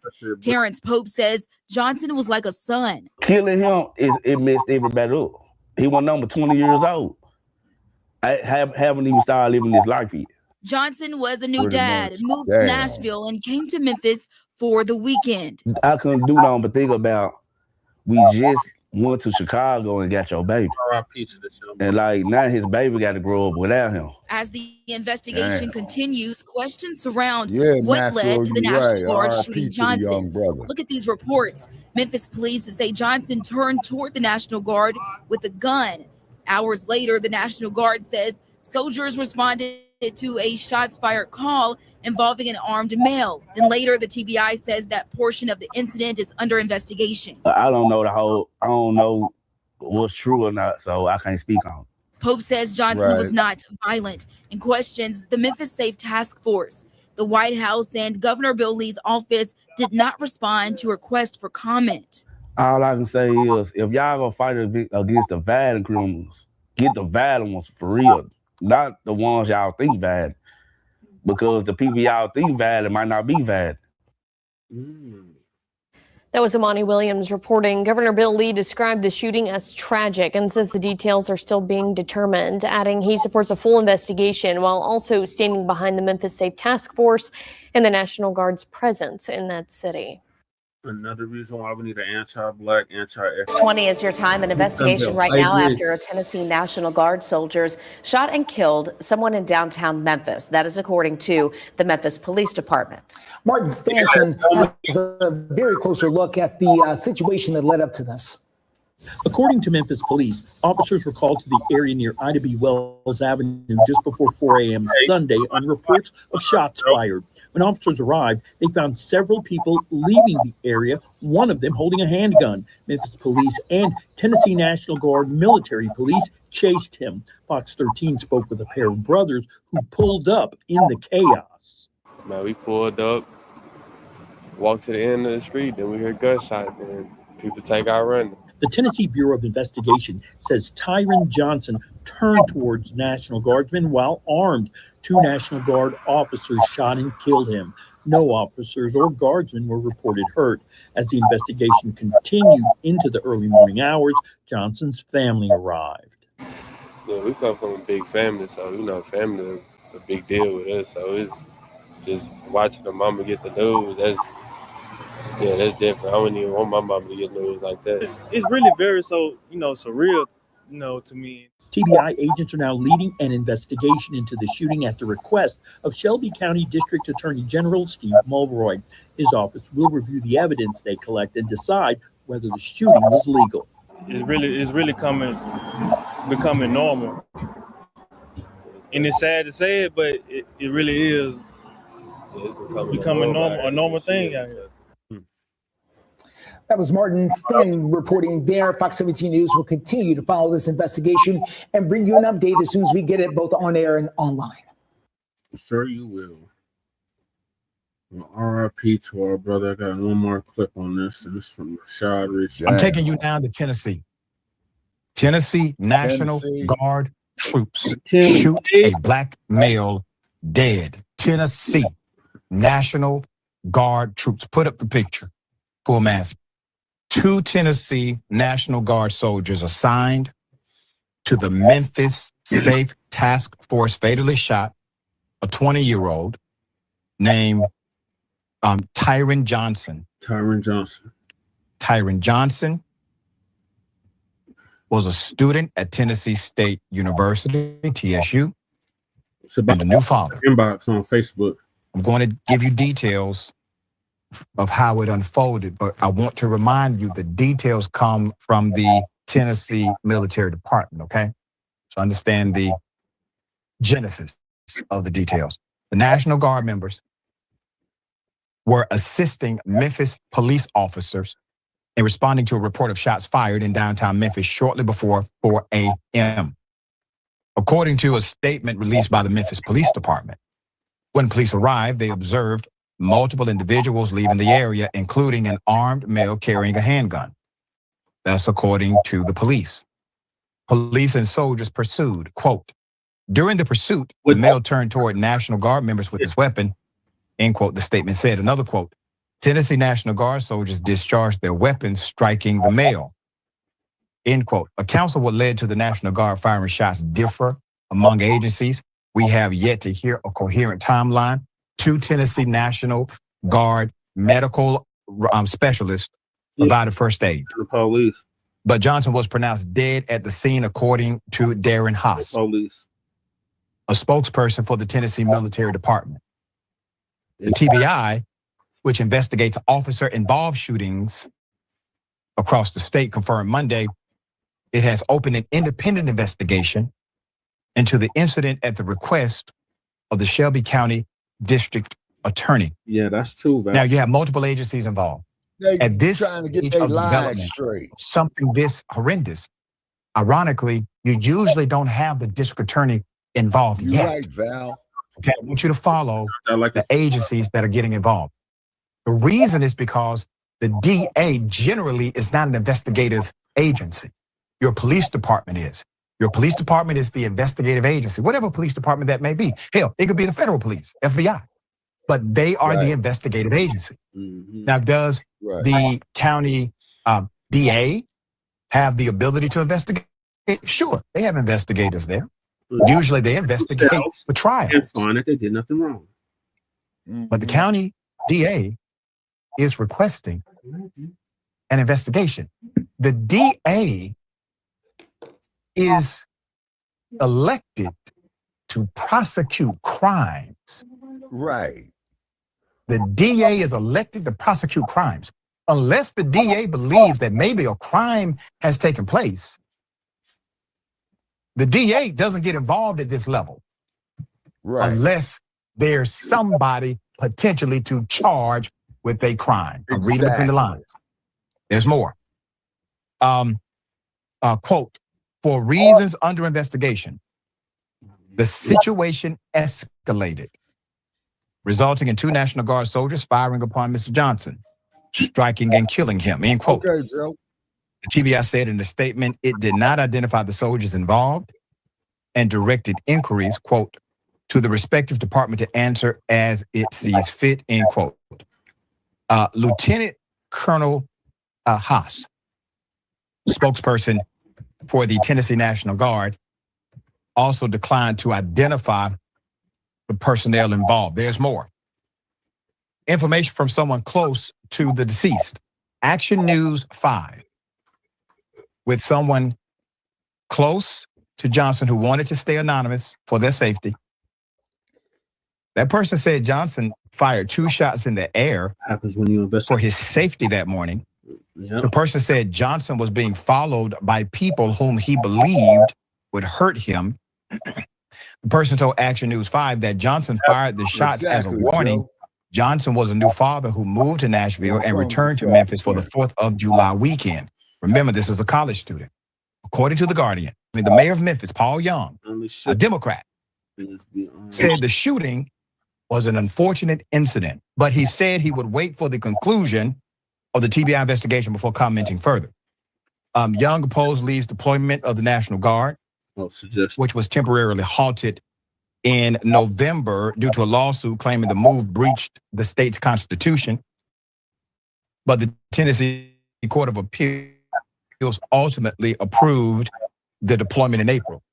Let's go to cause and effect.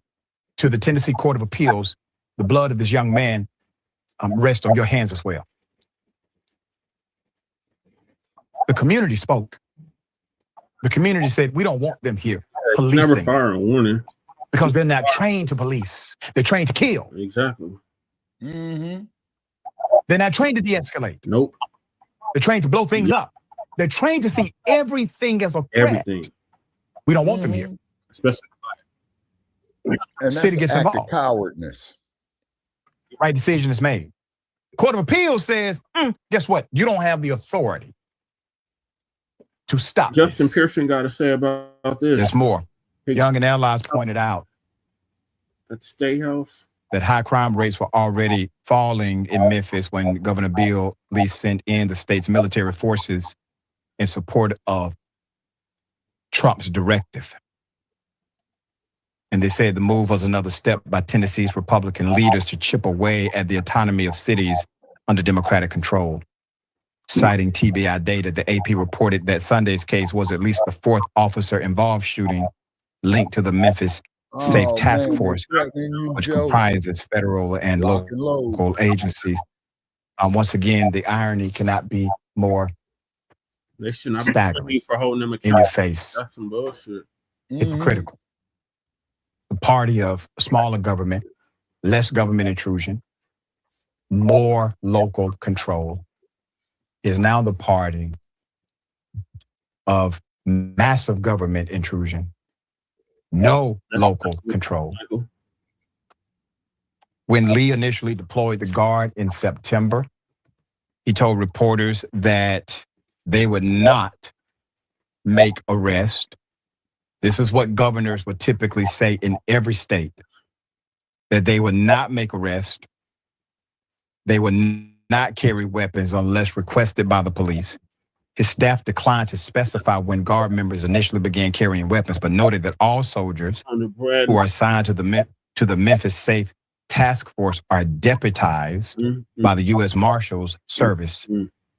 That's a damn shame. On the day they join the task force. Representative Justin Pearson, our dear brother who's been a guest on this show multiple times, weighed in as well. Here it is. Yeah, well, he got at 4 o'clock on July 5th, the National Guard killed Tyron Johnson, who is a Memphian. He was taking classes at Tennessee State University, and he was just 20 years old. The reason that I've been against the occupation in Memphis since day one was because we knew this would happen. This is the 4th instance since the Memphis Unsafe Task Force has been in our community that an American citizen has been killed by someone who's a part of that task force, from the DEA to now a National Guards member. It is not okay. It should not be normalized that the United States military is killing American citizens on American soil. It is not okay. It should not be normalized that the American U.S. military is killing American citizens on U.S. soil. This is not okay, and we cannot normalize it. And at this moment in time, we need to speak up, we need to stand up, We need to demand that Memphis Mayor Paul Young, in all cooperation and collaboration with the Memphis Unsafe Task Force, reach out to Governor Bill Lee to send the national. Exactly, Breeze. Not this clown, man. Yep. Okay, hold on. I'm reading a comment here, Brother Che from Maxwell. I promise these Democrats make it hard to ride with them because they ops also. Yeah, Maxwell. Yep. Yeah. They decline destined ops against us. At least the damn dumpsters and repubs, man, they speak how they honestly feel, and I don't have a problem with it. You see what I'm saying? I'd much rather you come up here and tell me you hate me and I'm going to kill you as opposed to smiling in my face. Well, let's go get drunk, Shabaka. That's why I don't get drunk. What's that old saying? Get them drunk, then mug them. It's just like what happened. You remember when the sister was at a sleepover at her white friends and they spiked they spiked alcohol in her drink.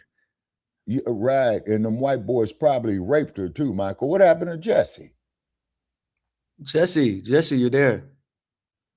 Okay, he's probably out and have to realign to get back in. You know what I'm saying? See, this is how I know, Michael, that they're shadow banning us with this type of crap. You see what I'm saying? I see. And so, I see when what they you're do this type of crap. But when I see other people's Streamyards, they don't have this problem. Yeah. You're right, Maxwell. Yeah, this coon on the screen is one of the worst enemies we've had in a while. You see?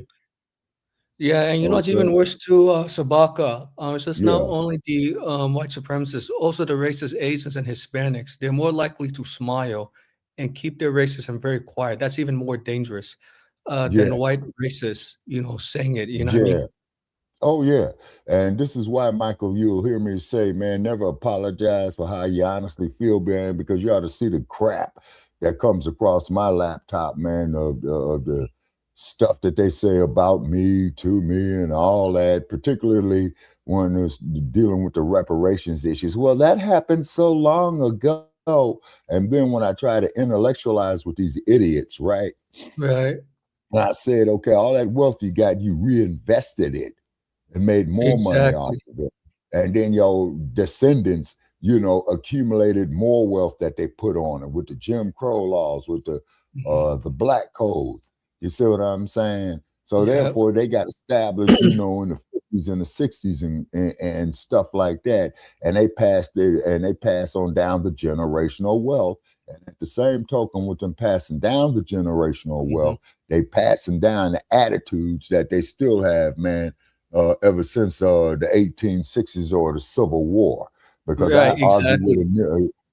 argued with a Nabisco who says, well, what about all the white soldiers that died to free the blacks? I said, hey, man, you go take that up with Lincoln. Lincoln did not free the slaves because he loved black people. He did that.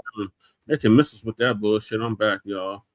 Oh, yeah, Jesse, I was just saying is that Lincoln, he didn't give a damn about black people because, you see, what had happened was when the South seceded, right, that hurt the industrialization economy of the North, particularly with the cotton, the tobacco, and the damn alcohol.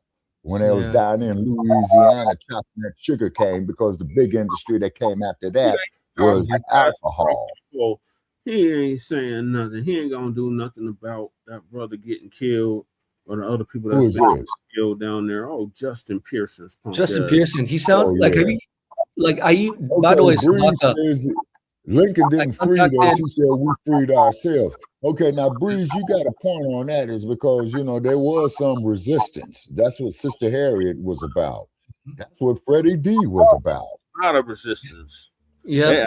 We was just waiting for them to free us. No, we freed ourselves. Yeah, we freed ourselves. Right. And then it made Lincoln to make an announcement for Emancipation Proclamation as a result of American freeing their own.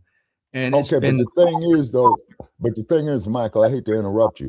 Okay, but the thing is, Lincoln did not give a damn about the slaves. He freed the slaves to break the Confederacy's free labor.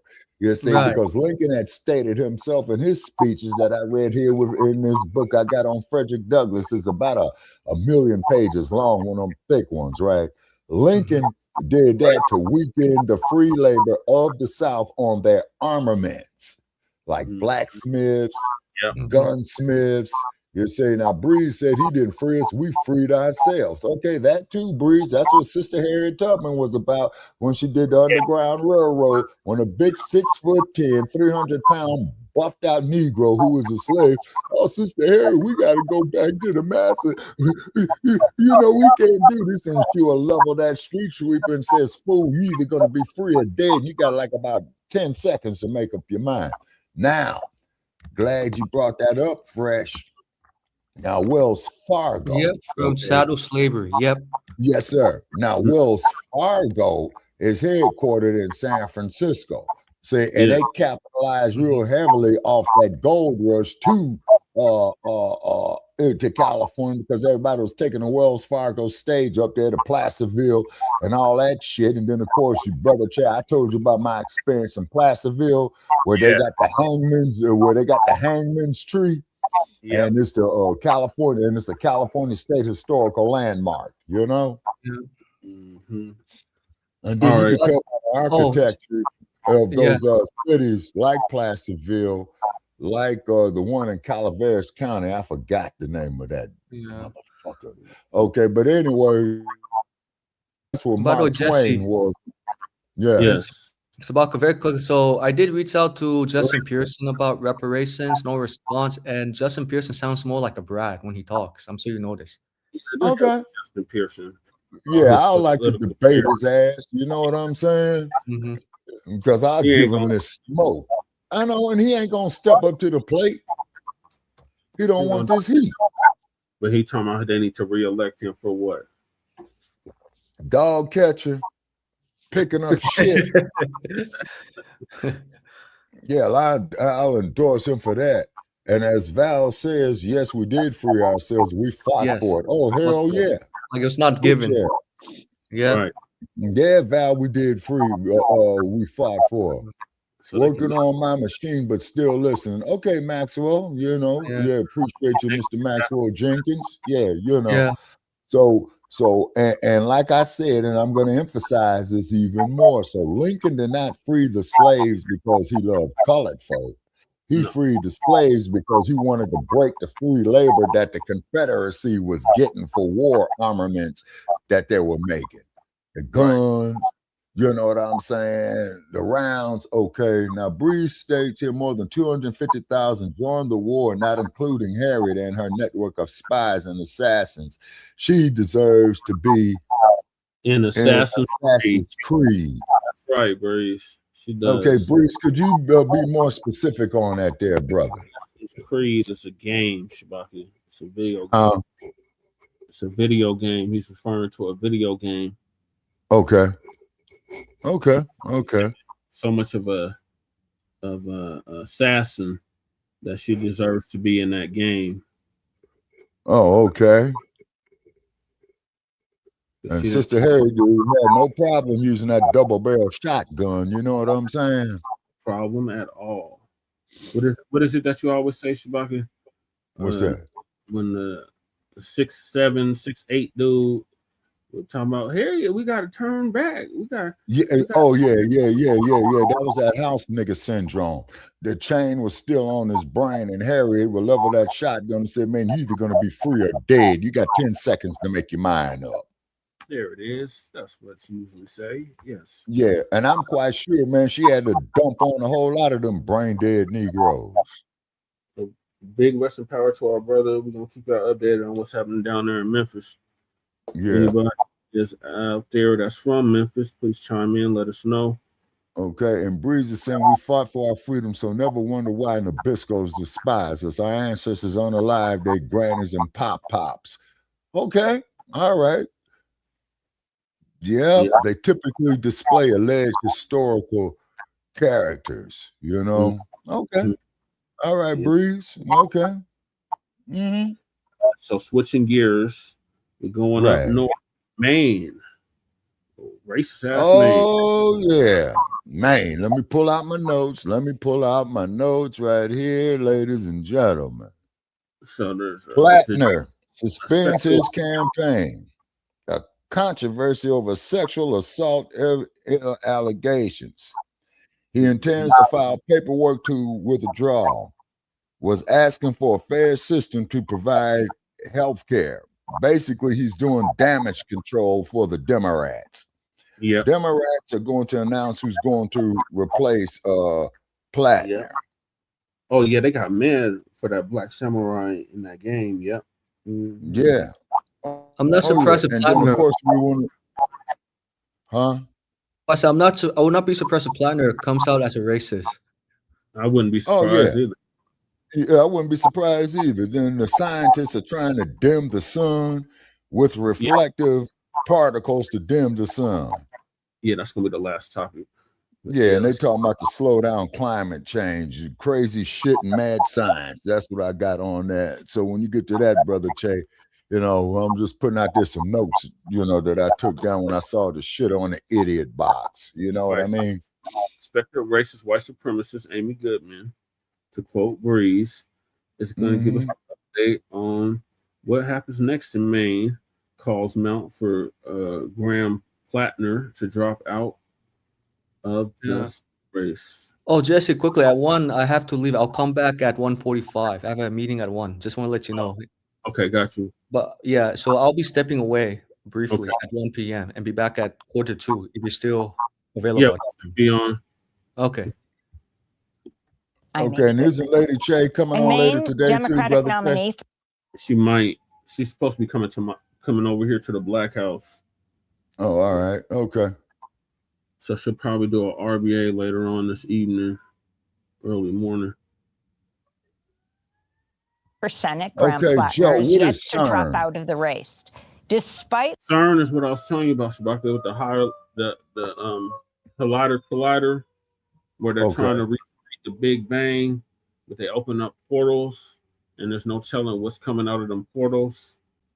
Oh man, they might mess around, man, and go through a time warp, because I saw an episode of Star Trek where they did that. Mm-hmm. Where they went back to the late 20th century by accident. They shut it down, but ain't no telling what they released before they shut it down. Right. They say they shut it down until 2030 for 4 years, huh? Okay. Mandela losing effect. all Okay, major specify, Joe. endorsements. The Mandela effect is a deja vu, Shabaki. Oh, okay. It's the super collider out in Europe. Okay, Breeze. Yep. In Switzerland, if I'm not mistaken. It's probably France, I think. France or no, it's in Switzerland. Oh, Switzerland. Okay, that's right. France had the heat wave. Okay. Yeah, okay. So that's probably why they're doing it, because that sun finally fried their Nabisco asses. Yeah, the Mandela effect is a fascinating psychological phenomenon where a large group of people collectively remember an event, detail, or a piece of pop culture incorrectly. Okay. And Joe says he remember him dying. The term was coined in 2009 by paranormal researcher Flbn, who discovered that she, along with thousands of others, distinctly remembered South African civil rights leader Nelson Mandela dying in prison in the 1980s. In reality, Mandela was released in 1990 and went on to become the president of South Africa, passing away in 2013. Right, in 1994. Didn't do that movie where he was a genie. They said that didn't happen. But we all said we seen the movie. That's the Mandela effect. We got Cardenas in the house. Okay, greetings, Mr. Cardenas. What up, Front Line Blacc? He's at work. Yeah, he's at work listening to my favorite black media channels. Okay, all righty. Joe says he remembers him dying. Yeah, I remember when Mandela died. Yep. Oh, okay. So Breeze is saying is that they smash atoms to try and create the God particle. Oh, hell no. So they yeah, man. So we got to get in touch with them idiots at Caltech, brother Che. Yeah, they do Because that. that's probably where they're doing that shit. Because Einstein taught at Caltech up there in Pasadena before he passed away. Yeah. Mm-hmm. Yeah, they're trying to get the guard particle, and then they're opening up portals too in the process. Which means is they talking about time traveling. Yeah, they're trying to recreate the Big Bang at a microscopic level. Shit, let me step through that motherfucker, man, doing slavery times, and I'm gonna say, hey, man, we got something for these Nabiscos. You know what I'm saying? Right.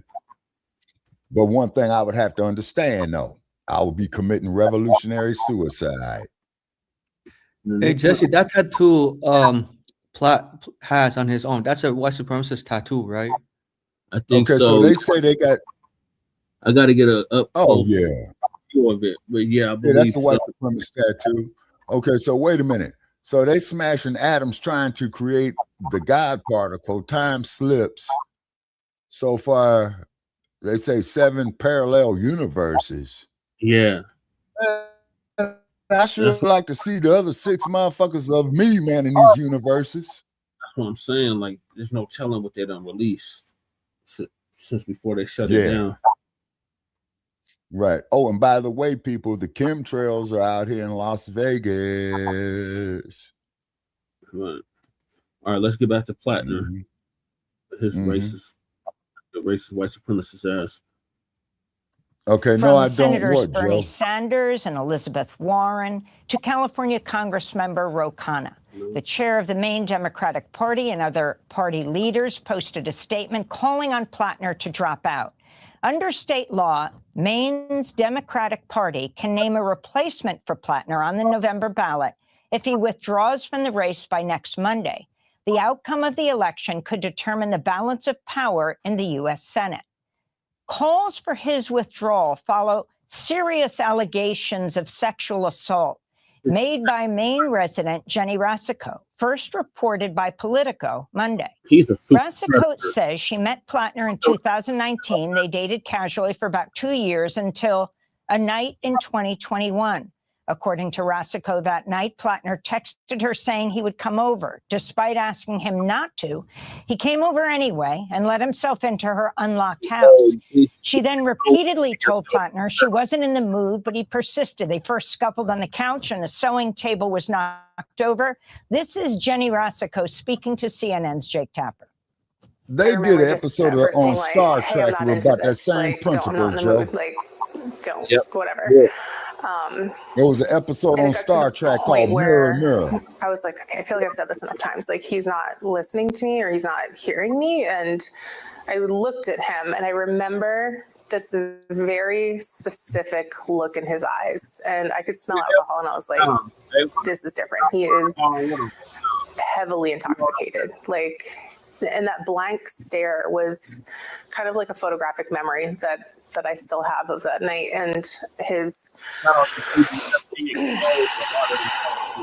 okay, lady, why didn't you file charges against him in 2021? Why coming out here 5 years later? Somebody showed up and I'm gonna tell him to go home. Like, he was heavily intoxicated, had intentions with me, and wasn't listening when I said no. I evaluated my safety. Like, a drunk person who's blackout drunk is in my home, has these intentions with me, has already caused this amount of really don't look that good, not so you listening probably to had to get me. drunk enough to want to So fuck I basically felt safe as just complying.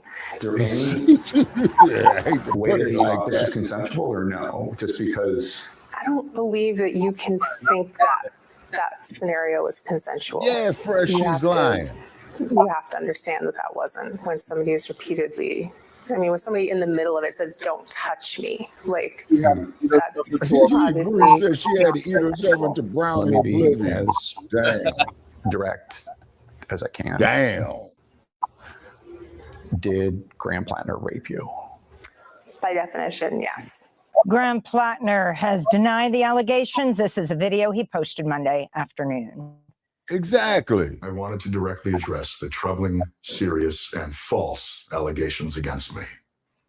Any accusation of non-consensual behavior is categorically false. We are taking the time to reflect on the best path forward for the state that I love, the people that I love, the movement I belong to, and the goal of defeating Susan Collins. On Tuesday night, the executive director of the Maine Democratic Party, Devin Murphy Anderson, said Graham Plattner's team had been trying to influence how the party might proceed if and when Plattner drops out of the race. Yeah, they be changing their minds. Unfortunately, Graham Plattner's team has repeatedly reached out to us in an attempt to put their thumb on the scale of what this process looks like. We have repeatedly reiterated to Graham Plattner's team that they have no role in determining our next Democratic nominee for the U.S. Senate, nor in determining what this process looks like. We have also reiterated that Graham Plattner must drop out of this race so that Democrats in Maine can focus on defeating Susan Collins this November. For more, we go to Maine, where we're joined by Amy Fried, Professor Emerita of Political Science at the University of Maine. She writes on Maine and politics on her Substack, Political Sightlines. Her latest piece headlined, "After Plattner Withdraws, What's Next?" So, Professor Fried, thanks so much for being with us. You say after he withdraws, are you confident he will? Talk about that, and then who are the various candidates who are being talked about? Well, we can't be absolutely certain that Plattner will withdraw. It is up to him. However, I think there's been enormous pressure since, as you pointed out, he has lost all of his endorsements, and I think he'll find it very difficult to go forward, really to raise any money, which Breeze, he already dropped out. Ironically, was the reason that Janet Mills cited for her dropping out. And I think that there has been over time some pulling back from him, from some Maine Democrats, starting with the sexting allegations and then the initial abuse story that the New York Times had, because those were issues that were more recent than some of the previous sorts of things. Plus, they involved behavior rather than merely words. So, as to your question about, please go ahead. Go ahead. Talk about what happens next. I mean, this is extremely new.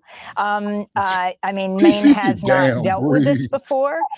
Very few states have. And so talk about the schedule and then why this is so significant. I mean, whoever this Democratic candidate is takes on Susan Collins. But like your background there, where you're sitting, Maine is a blue state. It has voted for the presidential candidate from 2000 right through to Kamala Harris. Susan Collins is a Republican senator. It is a key decider, that position of who will control the Senate. So start with the calendar of what next Monday he would have to pull out by, and if he doesn't, his name will remain on the ballot. Mm-hmm. Right. There's no way to force Plattner off the ballot. He has to make the decision. Otherwise, the only way that a nominee can be replaced is if they're seriously ill or passes away, something like that. But he would have to make the decision by Monday. And then there's 2 weeks for the Maine Democratic Party to pick someone else. And they have yet to develop a process, but the leadership of the Maine Democratic Party has said that they plan to have something as inclusive and transparent as possible. Now, what exactly that will look like is unclear at this point, and I don't think they're going to release a plan until Mr. Plattner drops out, assuming that he does. But various things that I've heard floated include things like some caucuses or even some kind of convention, which perhaps could be in person or maybe virtual. But it's a very complicated logistical matter, really. How do you bring people together? Are there spaces available in the Maine summer when we have many tourists visiting? And exactly how can this be accomplished? Of course, there are comparisons made to what happened when Joe Biden announced Kamala Harris would replace him. The concern that people felt that they didn't have a role in choosing who would be the Democratic candidate. If you can talk about who the possibilities are at this point.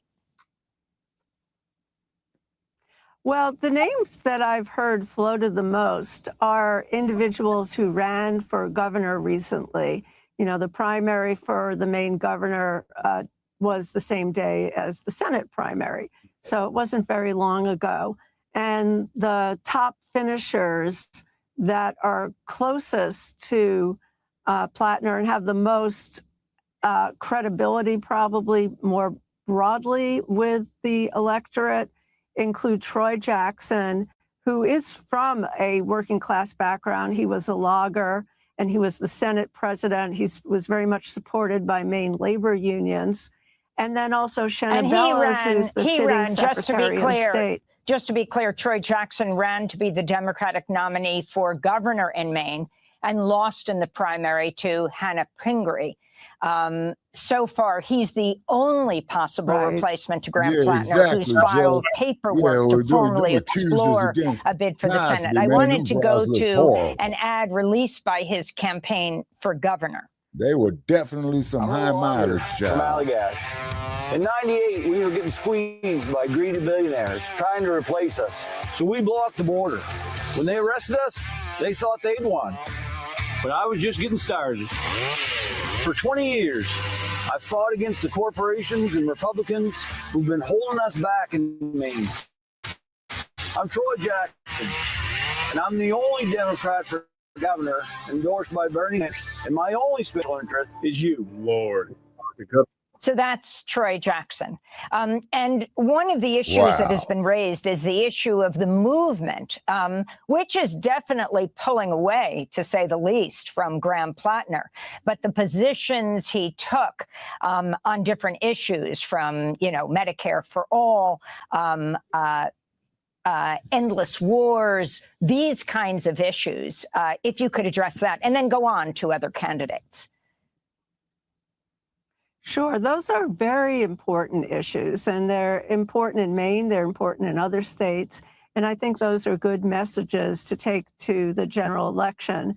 There's also been, I think, increasing knowledge about the damage that Susan Collins has done. She's run for a very long time in positioning herself with this moderate, centrist, bipartisan brand that just doesn't seem to hold up very well when she has a record of voting 95% of the time with Donald Trump last year. If you can talk about her role in the Supreme Court and Trump's nominees for the Supreme Court, particularly Brett Kavanaugh. Absolutely. There was enormous amount of organization when she was deciding whether to support Brett Kavanaugh, to try to dissuade her from doing so. And she took that vote before the last election, before the last Senate election in 2020, where she was reelected. But at that time, she said that she believed that Justice Kavanaugh would not vote to overturn Roe. Now we have that in the rearview mirror, and we know that he did indeed do so. So it, you know, casts a lot of questions on her credibility, her judgment, whether she was even being honest about it. And she has supported many other federal judges who Trump has nominated as well. And they're part of the situation as well. So I'd say that Collins is vulnerable, and she was vulnerable in 2020. That's a long, complicated story as to how that turned out. But going forward, I think that her seat is still at risk with the right candidate. And it's just enormously important for control of the Senate. Also, if Plattner stays in, there's money that will flow elsewhere, national money that was going to be spent in Maine on the Senate rate from both sides is not going to probably be spent here. And instead, it'll go against Democratic candidates in other swing states. So it has implications not only for control of the Senate, which is itself enormous, but also on other Senate races that could be winnable by Democrats. Let's go to Sheena Bellows. She is the Secretary of State for Maine. This was her ad for governor. Growing up in Maine, like so many families, we didn't have it easy. We didn't have running water or electricity until I was in the 5th grade, but somehow my parents never made us feel poor. My dad was a carpenter who worked hard to support us. My mom worked factory jobs, making light bulbs and Christmas wreaths. My parents taught me that if you want something, you work hard. No shortcuts, no excuses. And while we're paying our taxes or helping our parents measure out their medications, our country is being demolished by a greedy, unelected billionaire who thinks his dollars are more powerful than our voices. Right now, we need leaders who will meet the moment. So that was Sheena Bellows. If you can talk about her campaign and what it would mean if she were to run. Secretary Bellows has a really long history of doing a number of different things in Maine. She was very active in a number of rights organizations. She was at one time the head of the Maine ACLU. At another point, she was the head of the Maine Holocaust and Human Rights Center. She worked a lot on the marriage equality campaign, so she's very active in LGBTQ plus we rights. need donations. We need donations. And she, was elected to the legislature, $100. and then she's been serving as Secretary of State. She made news a couple of years ago nationally because a case came to her challenging the eligibility of Donald Trump on the ballot under 14th Amendment insurrection grounds, and she ruled that he was not eligible. That, of course, was overturned by the Supreme Court, but it was a kind of major decision that she made, I think, based on the evidence before her and the legal briefs before her. So she's been a very, very stalwart advocate for voting rights, and I think she has a lot going for her as a potential candidate and as finally, in this last minute, there's Dr. Nirav Shah. There's, of course, there's the governor who suspended her campaign as Graham Plattner was crushing her in the Democratic primary for Senate, Governor Janet Mills. If you can talk about, as you all move forward, what would it mean if Plattner stayed in the race? If Plattner stayed in the race, I think it would be extremely difficult to beat Susan Collins. I think there already were a number of people who were feeling like maybe they couldn't support him after the abuse allegations. They might not have voted for Susan Collins, but they might have sat it out instead. And I just don't think that he's going to have a path forward. His numbers in polling went down significantly after the sexting and the initial abuse story. Thanks for watching Democracy Now! On YouTube. Subscribe to the channel and turn on notifications to make sure you never... Shabaka's Black Experience. Subscribe to Front Line Blacc News and Shabaka's Black Experience Enhanced. Okay, Shabaka, what are your thoughts on Plattner dropping out? Okay, Plattner, he's through. He's through. He got drunk and he fucked up. Yeah. Yeah. Michael, he's one of the booze brothers. Now you got the booze triplets. Right. Yeah. Michael, are you still there or did you step away? Okay, I think he stepped away, so he's probably on mute, man, listening to the show. But moving forward, ladies and gentlemen, okay, Plattner's through. Okay, he thought he was above the law or above being held accountable. So this might be a case of holding them accountable, like Joe Blackson says. You got to hold these people accountable. If we're going to hold Tethers and Yassa bosses accountable, then you need to hold these bastards accountable as well, too, because they're going to be coming up to us, trying to get the damn vote in 2026. You see what I'm saying? Yep. And 2028. You see what I mean? Mm-hmm. Yep. So a trend needs to be started to hold these fools accountable. All right. You see? You know, so I'm glad he got caught up. You know what I'm saying? Yeah, up there with his drunk ass. You know what I'm saying? Oh, we got a new person in here. J-Dub. Hey, salute J-Dub. Hey, salute J-Dub. Please share the link out, man, please. And like and subscribe to the like page if you're on Facebook of Shabaka's Black Experience Enhanced. You see, okay, they got to be held accountable. Like Donald Duck is doing what he's doing because he ain't been held accountable. Now, the reason why Dump ain't been held accountable, okay, is because of his billionaire status. You see what I'm saying? Yeah. Because of his billionaire status. The only thing Trump got to do, man, to buy these people, man, is spread some dollars around, which I believe that he is doing. You see? You know? See?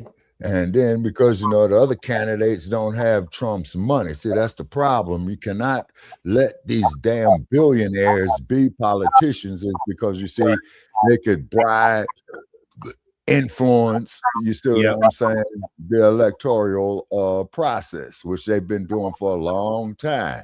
You see what I'm saying?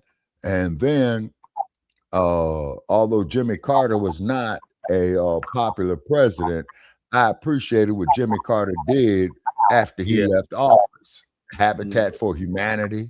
You will see Carter out there getting out there, him and his old lady Rosalind putting in the work, you know? He a popular president though, because he was looking out for FBAs. He Who, had Carter? he had a lot of black people on his cabinet. Yeah, he did. Andrew Young, another one. Okay, what I'm gonna have to do on that there, brother Chad, I'm gonna have to research his cabinet history so I could write it down. Because keep in mind, man, that was almost 50 years ago. My memory ain't what it used to be. You see? Right. And then too, the time you remember Carter? Yeah, you lived under that time. Yeah, exactly. You see, and when he beat Gerald Ford, that was beautiful because Gerald Ford was the only president who was not elected by the people as vice president and president. Yeah. And then when Gerald Ford became the president, look who the hell he brought in as the vice president, Nelson Rockefeller. Yeah. See? All right, so moving along, we got Kentucky. Oh, punk ass Mitch McConnell. Oh, glitching Mitch. Apparently, he's brain dead. Yeah. So. Yeah, that's what I saw in some news reports. First, I got MS. And we damn sure don't want to resurrect that brain dead motherfucker, and then check out the hashtag in a Facebook group of resurrection of the mental dead. Q is out of order. Hold on, let me get this Q right. Mm-hmm.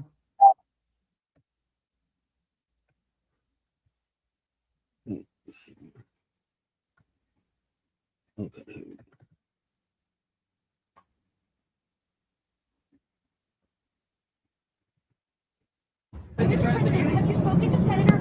So Dump don't know what the hell's going on with Mitch McConnell.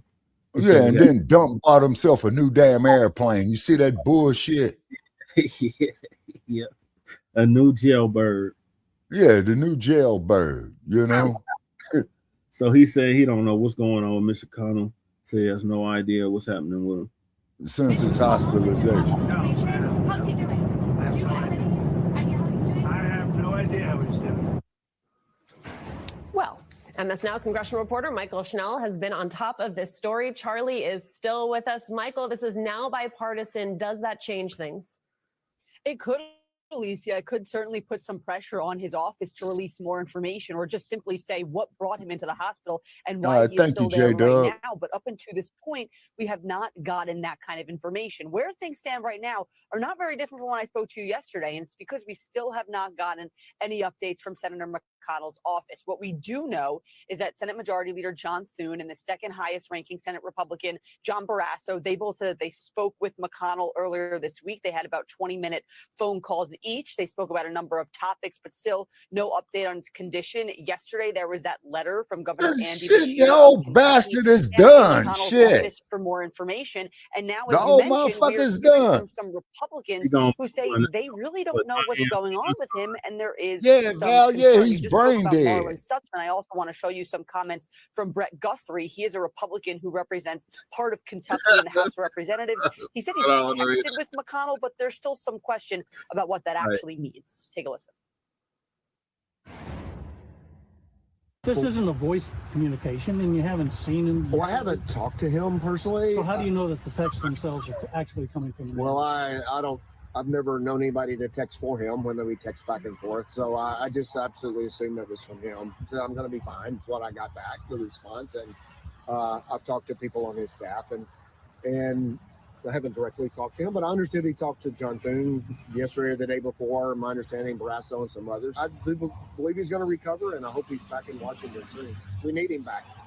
No, the hell you don't. Man, they need to replace that Alicia, old the bastard, fact that we are man. discussing and debating whether or not a text from somebody's phone number is actually a text from them, I think speaks volumes about the place we're in right now when it comes to Senator McConnell's condition.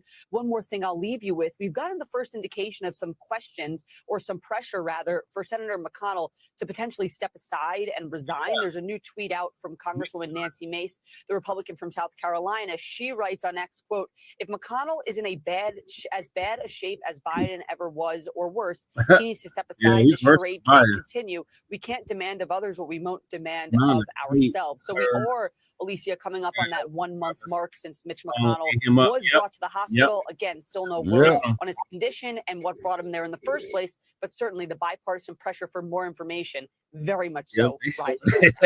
Charlie, Now is it says he telling must that the president didn't make it on to Mitch Dude been McConnell's really call list? shady to his wife because she done ran off with his ass, obviously, with his Mitch money. McConnell and Donald Trump have not been on speaking terms. I think Well, hell, for the motherfucker some don't time, need it. You but, might as you know, well. this- Shit. I hate having to agree with Nancy Mace here, but if we're going to have a gerontocracy, I think the minimal standard should be a little bit of transparency. If we're going to have people who are in their 80s, who are in, even in the presidency, in the Senate, or on the U.S. Supreme Court, I think the minimal thing that we could expect, the obligation, is to tell us whether they are still alive, what their condition is, whether they are ever going to come back and be able to do their duties.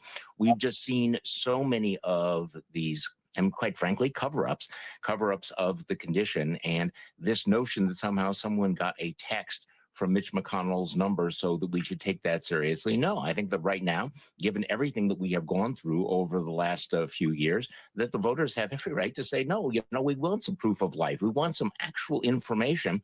And I think that that is a moral and political obligation of the offices, including of the office of the president, of Supreme Court justices, senators, and members of Congress, who, by the way, we've had a number of them just simply vanish from the face of the earth, and nobody knows where they are. Look, as long as they're working for the taxpayers and allegedly representing, the American public, we have the right to know, and I think the obligation to know, whether they are still compos mentis or around. Right. Well, Mike, I've got about 30 seconds left. I think that Charlie's point is especially true because this is about to affect the legislative process. Yeah, that's right. Senator McConnell notably sits on the Senate Appropriations Committee, which is going to be very key as we get closer to that September 30th government funding Now, that deadline. Senate There is a Appropriations potential Committee, shutdown that's a that very could powerful transpire. It's a committee. conversation we have every single year up on Capitol Hill. If the Senate Appropriations Committee tries to advance any of those spending bills, and they do fall along party lines, if McConnell isn't there to vote, it means that the committee would be deadlocked. And on Capitol Hill, a tie fails, which means that we are coming up to a point where McConnell's absence could be a real problem for Republicans, for the legislative process, for the funding of the government overall. Good. So right Fuck now, the it's sort of a Republicans. question of, Fuck well, the when will he Democrats. come back? What's his condition? But we are getting closer to a point, Alicia, where it could be, well, actually, what can we do or not do if he's not here to actually cast a vote? Yeah, he ain't gonna be able to cast no Man, vote. replace the old senile, brain dead motherfucker, man. Shit, his ass is too damn old for the job anyway. Right. And remember, Mitch McConnell said that Sambo was our reparations. Yeah. So fuck Mitch McConnell. Yeah, I said it. Sambo Some of was the our Republican parties reparations. say they've recently spoken to Senator Mitch. Are they lying, talking about his health is improving? That's impossible. Because the motherfucker too damn old, man. That's despite questions over his health. A spokesperson for Senate Majority Leader John Thune says the two spoke by phone yesterday on a variety of topics. Wyoming Senator John Barrasso says he had a quick stolen ancestor conversation said with she was McConnell discussing the midterm fly on elections the and wall to Supreme see all Court. the fighting McConnell for, was admitted to the hospital on June McConnell's 14th when senator paramedics seat. responded to a report of cardiac arrest at his home. His office continues to say he is improving. And look at this old He was bastard. feeling okay, obviously well enough to That call motherfucker me on wearing the phone, 5 and focus obviously worse well enough than to I talk to am. Barrasso and Thune. We had a conversation today about the things that we normally talk about. McConnell's absence continues to make it more difficult for the GOP to pass other key items, including an emergency defense bill. Last month, 4 Republicans sided with Democrats and passed a war powers resolution because McConnell and Pennsylvania Senator Dave McCormick missed the vote. California Governor Gavin Newsom will kick off a national tour today with a trip to Nevada. He plans to travel to several Gavin states in hopes of Newsom, helping the Democrats state of Nevada, flip Republican arrest that seats in the motherfucker, November throw his midterms. ass back Today, in he'll join the California. Nevada Don't let the Democratic Party to motherfucker come rally in here. I'm a volunteers in the goddamn Las Vegas taxpayer area. here. Shit, The governor fuck has not him. said what other states are on the tour, but he indicated he plans to head to the South later this summer. He and his team want to demonstrate that he's a different type of Democrat, that he has that draw of Barack Obama, but those retail politicking skills of Bill Clinton. He can talk about California Yeah, as the man, American that dream, motherfucker's a a la vegetable. Ronald So Reagan, what they and need kind to of do is elevate let the that discourse. motherfucker die, plant his ass, Now, the governor says and help his him small get rid of donor email list raised more than $5 million for Democratic We're candidates dying and off causes so far. All right, 617, or excuse me, 517. Just rushing us Wishful along. thinking right there. Yes. You're not used to that 5. No. I mean, I'm still waking up in the newsroom at this time, but now I'm here. Right. But it's all good. I'm glad to be here with you both. All Glad right. to have They're just babbling now. They're gonna show all the Yeah, fires. now if it boils down to it, okay. When it boils down to it, Brother Che, if Newsom went up against JD Vance is gonna win by a landslide. Right. The That's a Democrats gift. They don't stand no chance of winning no 2028. Yeah, hell no, man. I'm writing in Snoopy, man. So let's get on his wife, the one that ran off with this money. Whose brother is this? Mitch McConnell's. Yep. What's going on with Mitch McConnell? So she went up there and took all the money and ran. The Kentucky senator has been in the hospital for more than 3 weeks, and his team hasn't disclosed why he was hospitalized or given details about his condition. The far-right activist Laura Loomer, who is known to promote conspiracy theories, claimed in a viral online post that McConnell is officially brain dead. But what we're hearing from Senate leadership contradicts that. A spokesperson for Senator John Thune tells us the Senate Majority Leader talked to McConnell by phone on Monday. A spokesperson for Senator John Barrasso says the Majority Whip spoke to McConnell on Tuesday. And the former McConnell aide, Scott Jennings, posted that he spoke to the senator on Tuesday morning for about 20 minutes. Still, Republican Senator Mike Lee said many of his colleagues aren't commenting on McConnell because they don't have information about his condition. Now, a McConnell spokesperson referred us on Tuesday to his prior statement that the senator continues to recover in the hospital, but they gave no timeline for when he's expected to return. Listen, I wanted to get your thoughts on the Mitch McConnell situation. He's been hospitalized for weeks. Other than that, we don't really know what's going on. What do you think about it? I think it's extremely serious, and I'd like to say shame on the Republican Party for just basically staying silent while such a powerful Republican senator is basically laying in a hospital like a vegetable. And his wife flew to China and met with the vice president of China just days after he basically died, and they brought him back with CPR and took him to the hospital. But you know what? It doesn't surprise me from the establishment, because this is what they support. They support people holding on to power until they're practically dead or do die in office. And this is why the state of our country is so pathetic. So do you want Republican senators and leadership to be speaking out against this? Like, what do you want from them exactly if they don't know what's going on with him? Mitch McConnell had a stroke on television. I think it was last year. And that was the earliest signs. But none of these elected officials, Republican, Democrats, congressmen, senators, should ever stay in office until they're ailing in health. Joe Biden is another one. He was the president while he had dementia and was clearly failing on the world stage. But no, shame on every single person in Washington, D.C. that doesn't call this out and demand that Mitch McConnell's family step up and announce his resignation and take care of their family member. Because there needs to be a new election held in Kentucky where they can have a functioning person serve as a senator. And then also, I want to call this out. This really irritates me. The Republican Party is all campaigning against communism right now. What about Elaine Chao? Elaine Chao flew to China and met with the vice president just a few days after Mitch McConnell is practically died and went to the hospital. So when are we going to call out a possible communist Chinese spy right there? Wait. So we got to continue our coverage of the Mitch McConnell mystery. A mystery that just continues to get deeper and deeper and deeper and deeper and deeper. As rumors are now erupting, speculation has come out that Mitch McConnell is brain dead, okay? And even mainstream is participating in this theory that Mitch McConnell had some type of cardiac event, cardiac arrest, heart attack, whatever you want to call it, and he ended up in the hospital. And since he's been in the hospital, nobody's seen him, right? We haven't seen him. He's basically disappeared. Desiree Townsend here again outside of George Washington University Hospital as we mark week 3 of the hospitalization of Senator Mitch McConnell following the June 14th medical emergency. As you can see behind me, the Capitol Hill police vehicles, these black vehicles, are still parked outside the hospital here, an indication that he is likely also still here. So after I first released the dispatch audio indicating that he was found unconscious and was given CPR for cardiac arrest, this story finally gained national attention.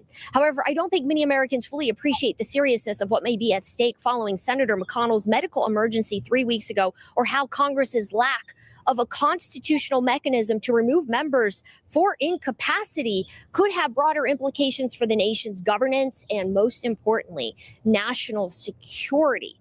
This incredibly odd story also involves Senate Majority Leader John Thune, who stated to Politico that he had spoken with McConnell the day after his hospitalization and that he, quote, sounded good, end quote.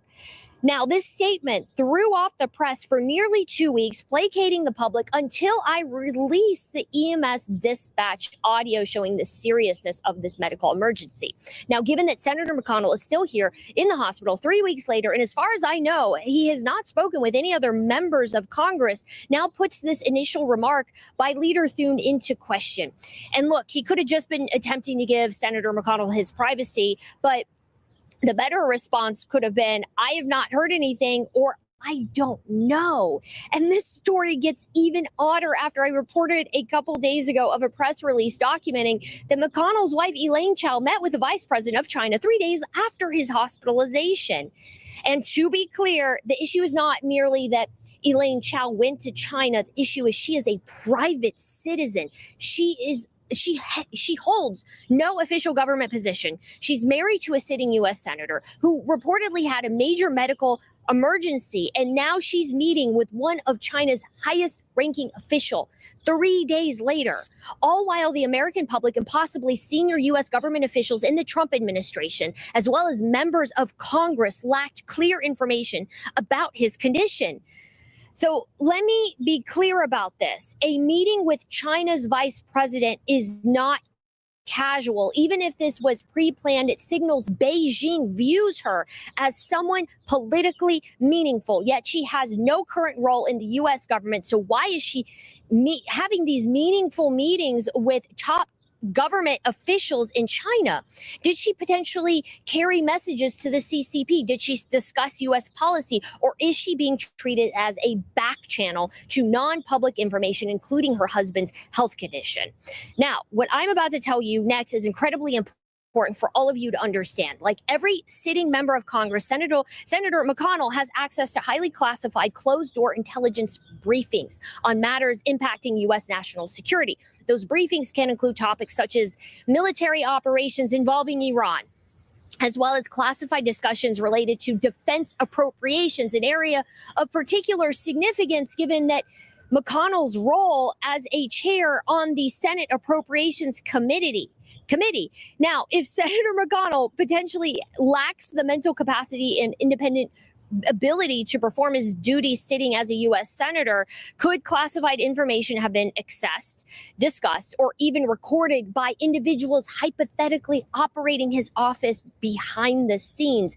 More broadly, what safeguards exist to protect classified information when a member of Congress is no longer capable of independently carrying out the office responsibilities? Lastly, what information, if any, did Elaine Chao carry with her to meet with the vice president of the People's Republic of China? Yeah, so you have these rumors that are getting wilder and wilder, right? You talk about Elaine Chao, Mitch McConnell's wife, in China, meeting with one of their highest ranking officials 3 days after her husband was hospitalized, right? She didn't see any need to fly back, right? She was like, well, you know, he might be brain dead. No, he may have had a heart attack or loop. cardiac arrest, but hey, you know, meeting with my people was much more important than coming back to United States of America to be with my husband. That's literally the statement. No, she going to stash that. It's kind of shocking. That old bastard getting ready to check out. You believe that she's showing up her bank account. She's using McConnell to infiltrate the United States, which is what I believe 100%. As speculation continues to grow about Senator Mitch McConnell's health, a former aide to the senator and his wife are speaking out. Elaine Chao, through a spokesperson, said to our CBS affiliate WLKY she has been in China since June 12th, just days before the senator was hospitalized. She was there supporting family. She says the senator's health did not warrant an immediate return to the U.S., but is back now. Spokesperson did not say if she had spoken to Senator McConnell since returning. And it gets even weirder when you consider the fact that you now have all these Republicans coming out saying the same talking points about how they've spoken to Mitch McConnell. You got a point on that, Val. We are supposed to know about his condition. He's in good shape, right? He's totally coherent, not brain dead, okay, not, you know, basically about to die, right? Not that. Ask me this. Can he wipe his own ass? Right? He's in good spirits, and he's having amazing conversations. Okay, can he wipe his own ass? Senator McConnell, we're told he was hospitalized. Have you heard any word on him? I have. I spoke to him yesterday, and he was in good spirits. I mean, he was paying very dialed in, paying attention to what's going on, and indicated that he would be back soon. There's a lot of claims right now being made about McConnell's health condition and his current health right now. What do we know? Yeah, Gio, we know that Mitch McConnell was hospitalized just about a month ago in June, exactly on June 14th. We know that EMTs were called to his house then for a call of, and I want to read exactly what they said, quote, an unconscious person who appeared to be in cardiac arrest. We don't know that exactly to be McConnell, but what we do know is that McConnell was then in the hospital as of that date. And according to the most recent statement from his team, which they pointed us again to today, he remains in the hospital. His team said, quote, Senator McConnell appreciates the outpouring of support he's receiving while he continues his recovery in the hospital. There were some new details today, though. We did learn that top allies of Mitch McConnell and lawmakers close to him, including the top Republican in the Senate, John Thune, the number 2 Republican in the Senate, John Barrasso, and a former aide to McConnell, who's now a CNN contributor, said that they spoke with him on the phone today. 2 of those calls, coincidentally, according to the posts about them, lasting about 20 minutes, again, according to the the depictions of those calls. Point being, it's the first time we've heard of McConnell actually speaking to someone while in the hospital. His team again says he continues to get treatment in the hospital. They have not elaborated on what his condition is, Gio.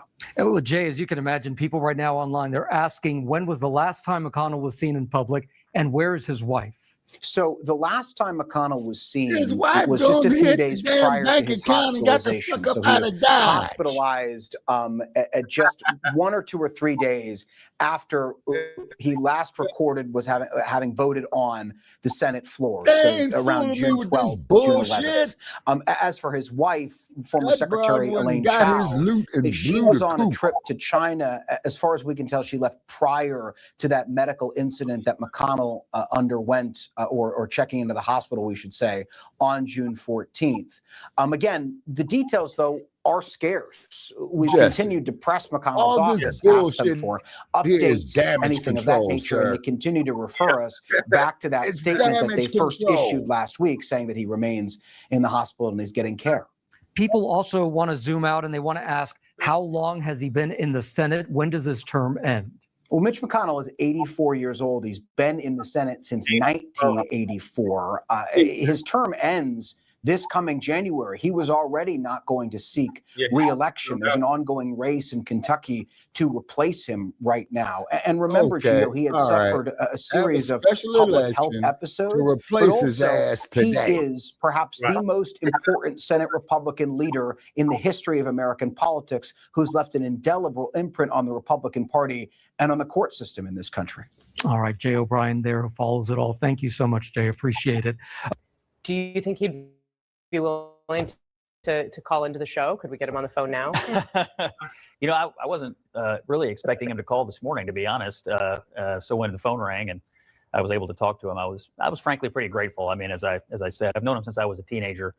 If it hadn't been for Mitch McConnell and the McConnell Center at the University of Louisville, you know, I would never have been able to go to college. He's been my mentor and he changed the trajectory of my life. So, you know, when things happen to him, Okay, and so happen to you people in backing your up life whatever that you really lie care he about, says, man. you Fuck sort of you. You naturally full feel of shit. extremely worried. So when I heard his voice today and he You was clearly talking keeping out up the with crack stuff, of your it made ass, me homie. happy to hear from him because, like everybody else, I've been, you know, somewhat in the dark about it. But to hear him talking and to know that he's also talking to the Senate leadership, it made me pretty happy. The MAGA media ecosphere, shall we say, has been driving a lot of the questions about where Mitch McConnell has been and what has happened to him. You, of course, are in tune with that in the role you have on your radio show. Do you think they should put out a picture of Mitch McConnell, that he should release more to the public to quiet this noise? Yeah, I think Al had a good point about McConnell's general disposition towards privacy. I sometimes wonder, like, if I were laying in a hospital bed, would I want a bunch of people around photographing me? Probably not, particularly if I were an 84-year-old person who's normally private about his health. Probably not. But I take the criticism. I think it's a fair question about transparency. I think it's a fair question about whether they've done enough. But ultimately, these office holders, you know, they're in charge of their own operations. And you know, it may be somebody around him says, let's put out a picture, and he doesn't want to do it. I think that's a fair observation. Scott Jennings, don't do this, bro. Don't do this. I know Mitch McConnell is your boy, right? He's your guy. Okay, I get it. I understand that. Don't do this, bro. Don't ruin your reputation trying to pretend as if Mitch McConnell is totally fine, right? I mean, come on. We can't do this, okay? I mean, we spent so much time going after Democrats for pretending that Joe Biden was totally fine, totally okay, even though everybody saw that he wasn't. Don't do this, bro.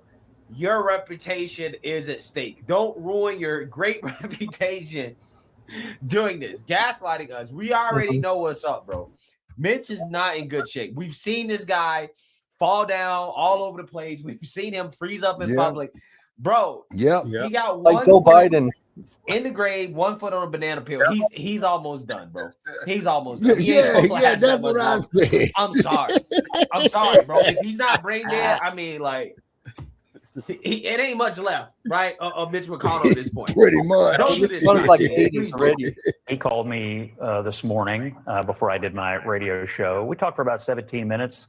You know, he talked a lot about the situation with Iran, talked a little bit about Ukraine. It was good to hear his voice. Voice sounded strong and sounded like he was keeping up with the news to me. Did you ask him how he was feeling? Yeah, he said he was feeling okay, you know, obviously well enough to call me on the phone and obviously well enough to talk to Barrasso and Thune. Now, look, I'm not qualified to discuss any medical issues or give you any information about that. That's really for him or his staff to do. What? Nobody heard exactly. Mitch McConnell for right? right? That was my thoughts, right? Exactly. What?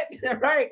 Come on, Scott. Exactly. Don't do this. My thoughts exactly. Don't do What? this, bro. 3 weeks.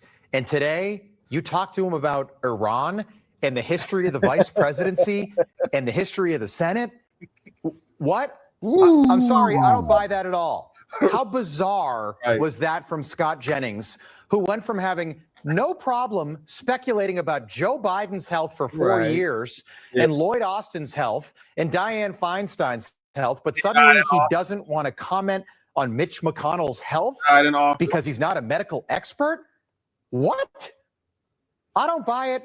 Something is not right. Something is going on. Bro, this is totally fair, right? This dude is 100% right, okay? This guy is 100% on point. Scott Jennings, you can't do this, bro. You can't do this. Your reputation, dog. You looking like a hack, Scott. I'm just keeping it a buck with you.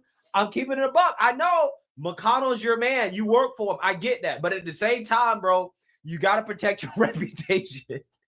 You still got to have a job after Mitch McConnell's gone, bro, and he ain't got that much longer. So I'm just saying, yeah, the this ain't the way got one that foot you should on be a handling this. banana I'm gonna peel, keep it a buck man, with and you. another one in the That grave. was so weird. Mitch McConnell was hospitalized 3 weeks ago, and no one in Washington has any idea why. His staff hasn't given any explanation. But suddenly today, out of the blue, he had 3 lengthy phone calls with 2 Republican senators, John Thune and John Barrasso, and then Scott Jennings. Senator Thune's office put out a statement today claiming the two had a, quote, lengthy conversation that covered a variety of topics, including national security, end quote. Get your Mitch lies McConnell, who, straight. according to a 911 dispatch recording from June Lord have 14th at his mercy. Kentucky home, was receiving CPR and was in the middle of cardiac arrest. Right? Got great communications. Can you start me a supervisor? CPR in progress. Okay. Damn. All right, Chad, I got to step away for a minute. Okay. For cardiac arrest. And over the last several months, the 84-year-old senator has been seen just freezing up on Capitol Hill, unable to speak or answer questions. This has happened multiple times. He's fallen, he's collapsed. We've seen him in a wheelchair. Now we have a lot of questions about what's going on with Mitch McConnell, who is supposed to retire in January. Yeah, so you see that, you heard that. Hey, I'm gonna keep a buck. This Newsmax guy is 100% on point, right? I personally think there's gonna be an announcement. I don't know what it's gonna be, but I don't think it's gonna be good. I would be shocked to see Mitch McConnell back in the form that he was before. And I think Republicans need to just call it like it is, maintain credibility on this, just call it like it is. He ain't in good shape. You don't just, as an 80-plus-year-old, you don't just recover from cardiac arrest, right? Like cardiac arrest, I mean, like that usually means death, right? That's usually what it means. At 84 years old, he is very, very, very, well, I don't even know if I would use the word lucky, really, just depending on what condition he's in. But the fact that he's still alive, allegedly, we don't even know that, to be honest with you. Allegedly, we don't even know.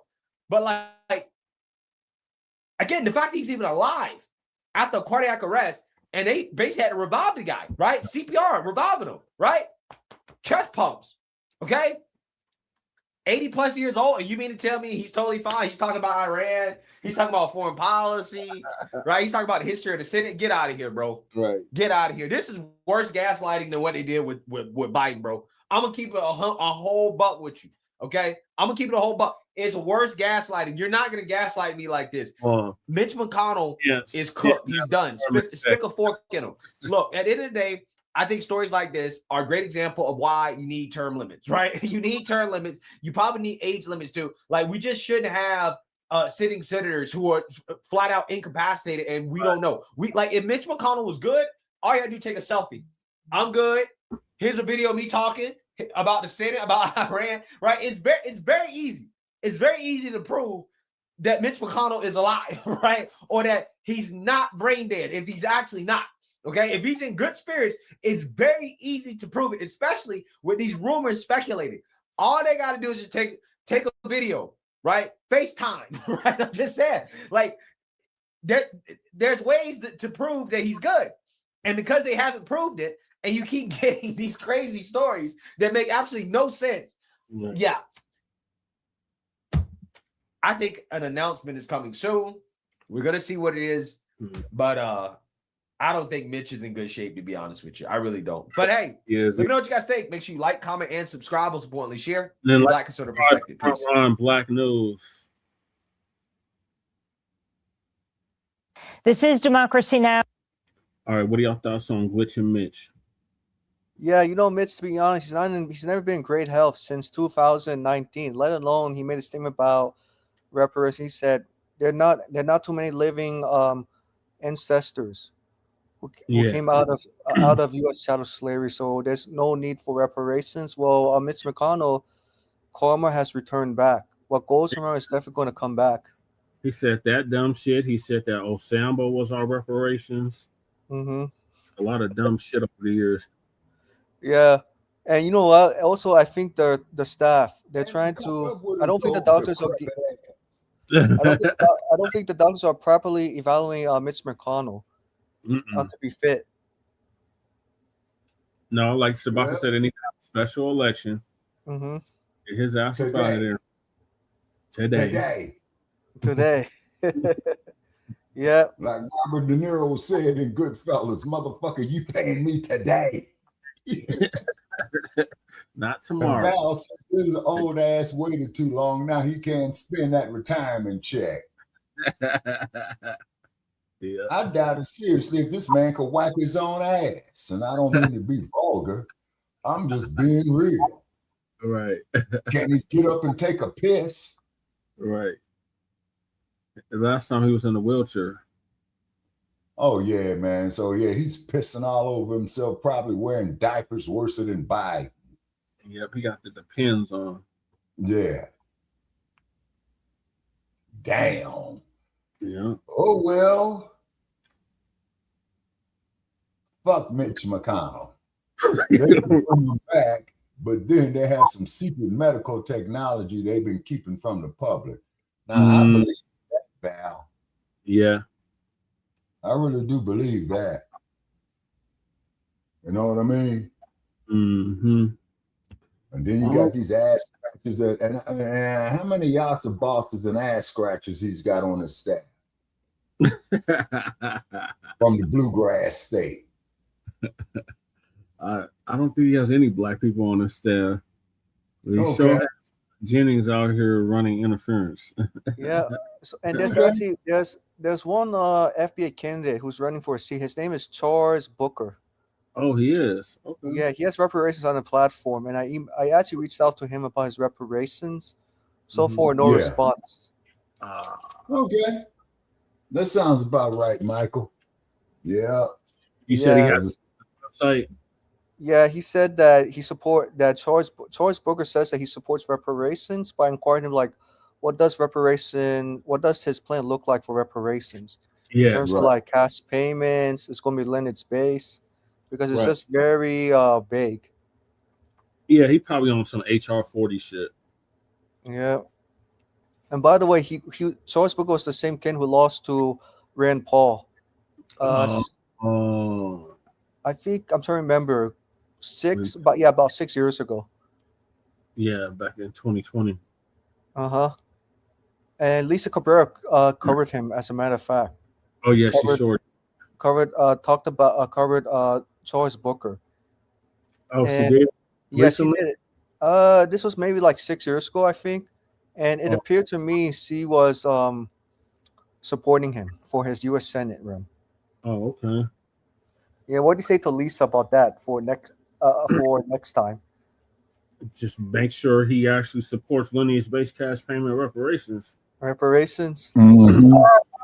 Yeah, what do you think Lisa forgets to ask specific about lineage-based? Because I noticed that she asked about reparations in general. Lisa's she's like on the fence with FBA and being a Hebrew Israelite. I see. Yeah, but I'll tell you this: if you interview Charles Booker, man, both you and Shabaka will have him shook. Oh yeah, like I had Andy, Black Alpha had Andy Bashir shook. Yeah. Mm-hmm. Punk ass Daniel Cameron. Yeah. Cameron. The punk ass DA, district attorney, excuse me, when Breonna Taylor was killed. Right. Right. Mm-hmm. Okay. So I hope he lost.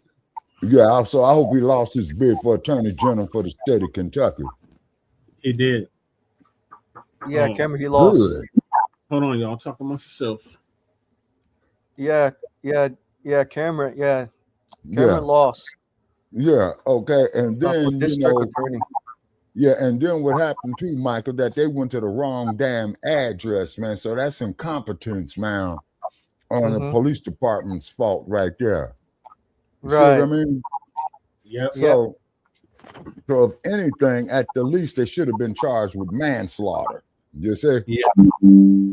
Oh, Lady Chase calling me. Although it was intentional, in my opinion, because her man is in the bed with her, and here's intruders coming in. So he did what a man's supposed to do. He got up there, checked it out. Right. Mm-hmm. I remember when he said that I would rather stay in prison than to let those 4 officers go after my community. Yeah, exactly. You see what I'm saying? And then they got the wrong address, which is incompetence. Okay. Then they go in there and kill the woman, which is murder. You see what I'm saying? Because when those cops drew those weapons, okay, that shows intent. Then they discharged live rounds, man. And from what I understand about the law, that's murder 1. Yes. Mm-hmm. Yeah, and the police, and you're right, Shabaka, the police did not even get a search warrant. And they raided the Breonna's house intentionally. I mean, thank God her man, stood 10 toes down and said, this is not going to happen to us. Yeah, right. You see? So he did what a man's supposed to do. He got up, got his weapon, and was checking the security of the premises. Right. And those police officers, go ahead, Shabaka. And you could best believe if he was white and if Breonna Taylor was white and if those police intruders was black, man, oh yeah, them dudes, man, would be facing time in jail. Absolutely, no doubt. Yeah. And that is the truth is, you know what I'm saying? Meaning the truth. You see what I mean? So therefore, then the Attorney General of Kentucky didn't prosecute him. They say, then had the damn audacity, and Che would know more about this than me, then had the damn audacity to run for re-election in the black communities. And I'll wait for Che to get back on, man, to ask him that question. You know what I'm saying? It's because what it is they hate, the demand for the reparations. You see, now John Conyers introduced it over 46 years ago, man, in the U.S. Senate in 1980. I'm sorry, no, in the House of Representatives in 1980. You see what I'm saying? And then, and as you know, he got replaced by Rashida Tlaib, I believe. Yeah. Cops do go down unalived, what Fresh is saying, but they chose the job. They knew the job was dangerous when they took it. And if they didn't, they should have. You see what I mean? Yep. And these these police officers, they're like, we're trained to escalate. We're trained to unalive people first because our lives are in danger. Right. Because a lot of them are war veterans too, Michael. Yeah, war veterans especially. You see. So therefore, they already got that instinct in them, you know what I'm saying, to escalate the situation or what have you, you see. So in regard to Breonna Taylor, the cops are at the wrong address, you see what I'm saying, and nobody is holding them accountable. You see. And then the fool who is running for attorney general, in Kentucky sided with the cops. And the irony of it is that he was a black man and Breonna Taylor was black. Yep. Bingo. See, Yes. you Yeah. see Like what I'm it's like, saying? yeah, I see what you're saying. It's like help this to make sense, because Derek Cameron is a black man, attorney general, as supposed to prosecute the racist cops. Right, but they wouldn't he step to him, Michael, and told him not to prosecute the cops, so he took it upon himself not to prosecute the cops so he could score brownie points with those in power. You sure? I see. What you say, like the Oreo, right? That Cameron's trying to do. Yeah, okay, yes, Michael. That's exactly what he is an Oreo cookie. Black on the outside, white on the inside. Yeah. But once again, it's the mindset that you would have to assess that what he came from for him to be the attorney general. Now, as we know, at the federal level and at the state level, right? The attorney general brings charges against those who are violating the state laws, right? But on the flip side of the coin, the attorney general is to defend the state when people are accusing the states of impropriety. Right. Yeah, so it's kind of like the attorney generals, they wear two different hats. You know what I'm saying?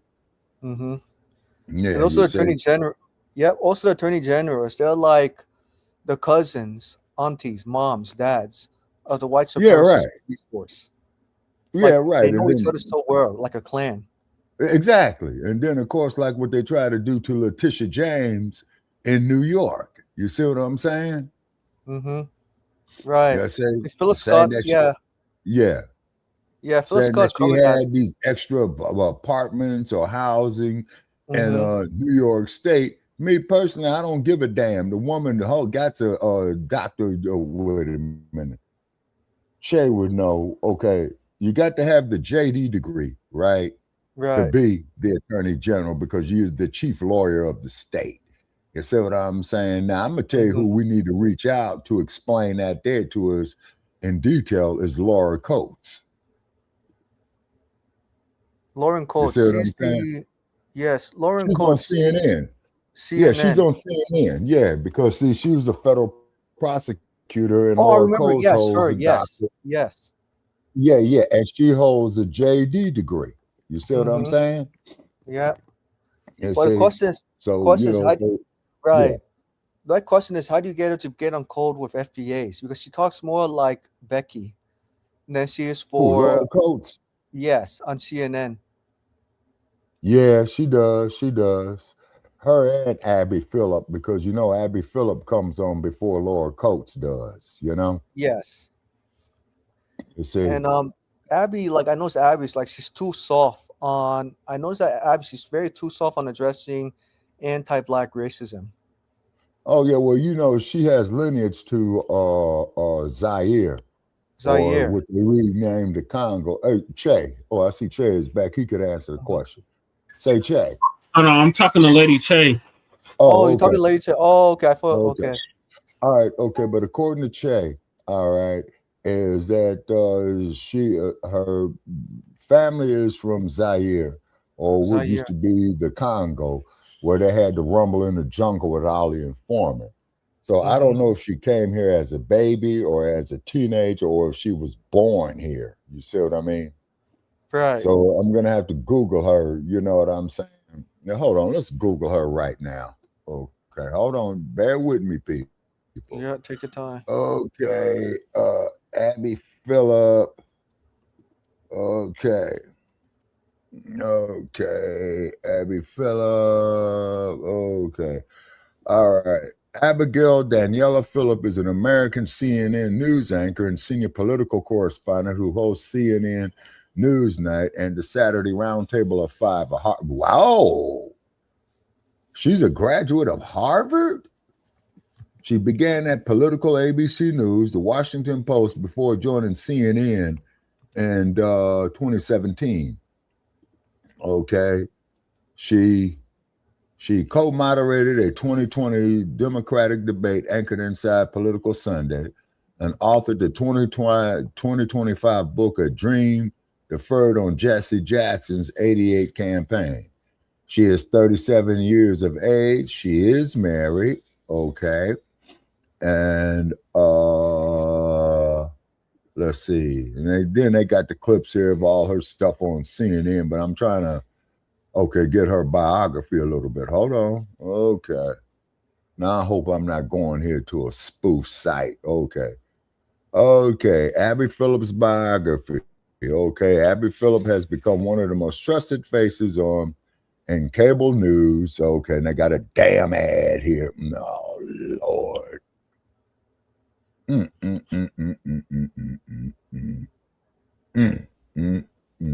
Yeah. Okay, so anyway, because I was going to watch. Okay. Lady Che has entered the building. And then we got Lady Che, how you doing? Last 2 topics, Shabaka, because I got a hard Okay. All right. So I was just pulling up some information on Abby Phillip. You know what I'm saying, for Michael. Okay. And Hey, Lady Che, how you doing?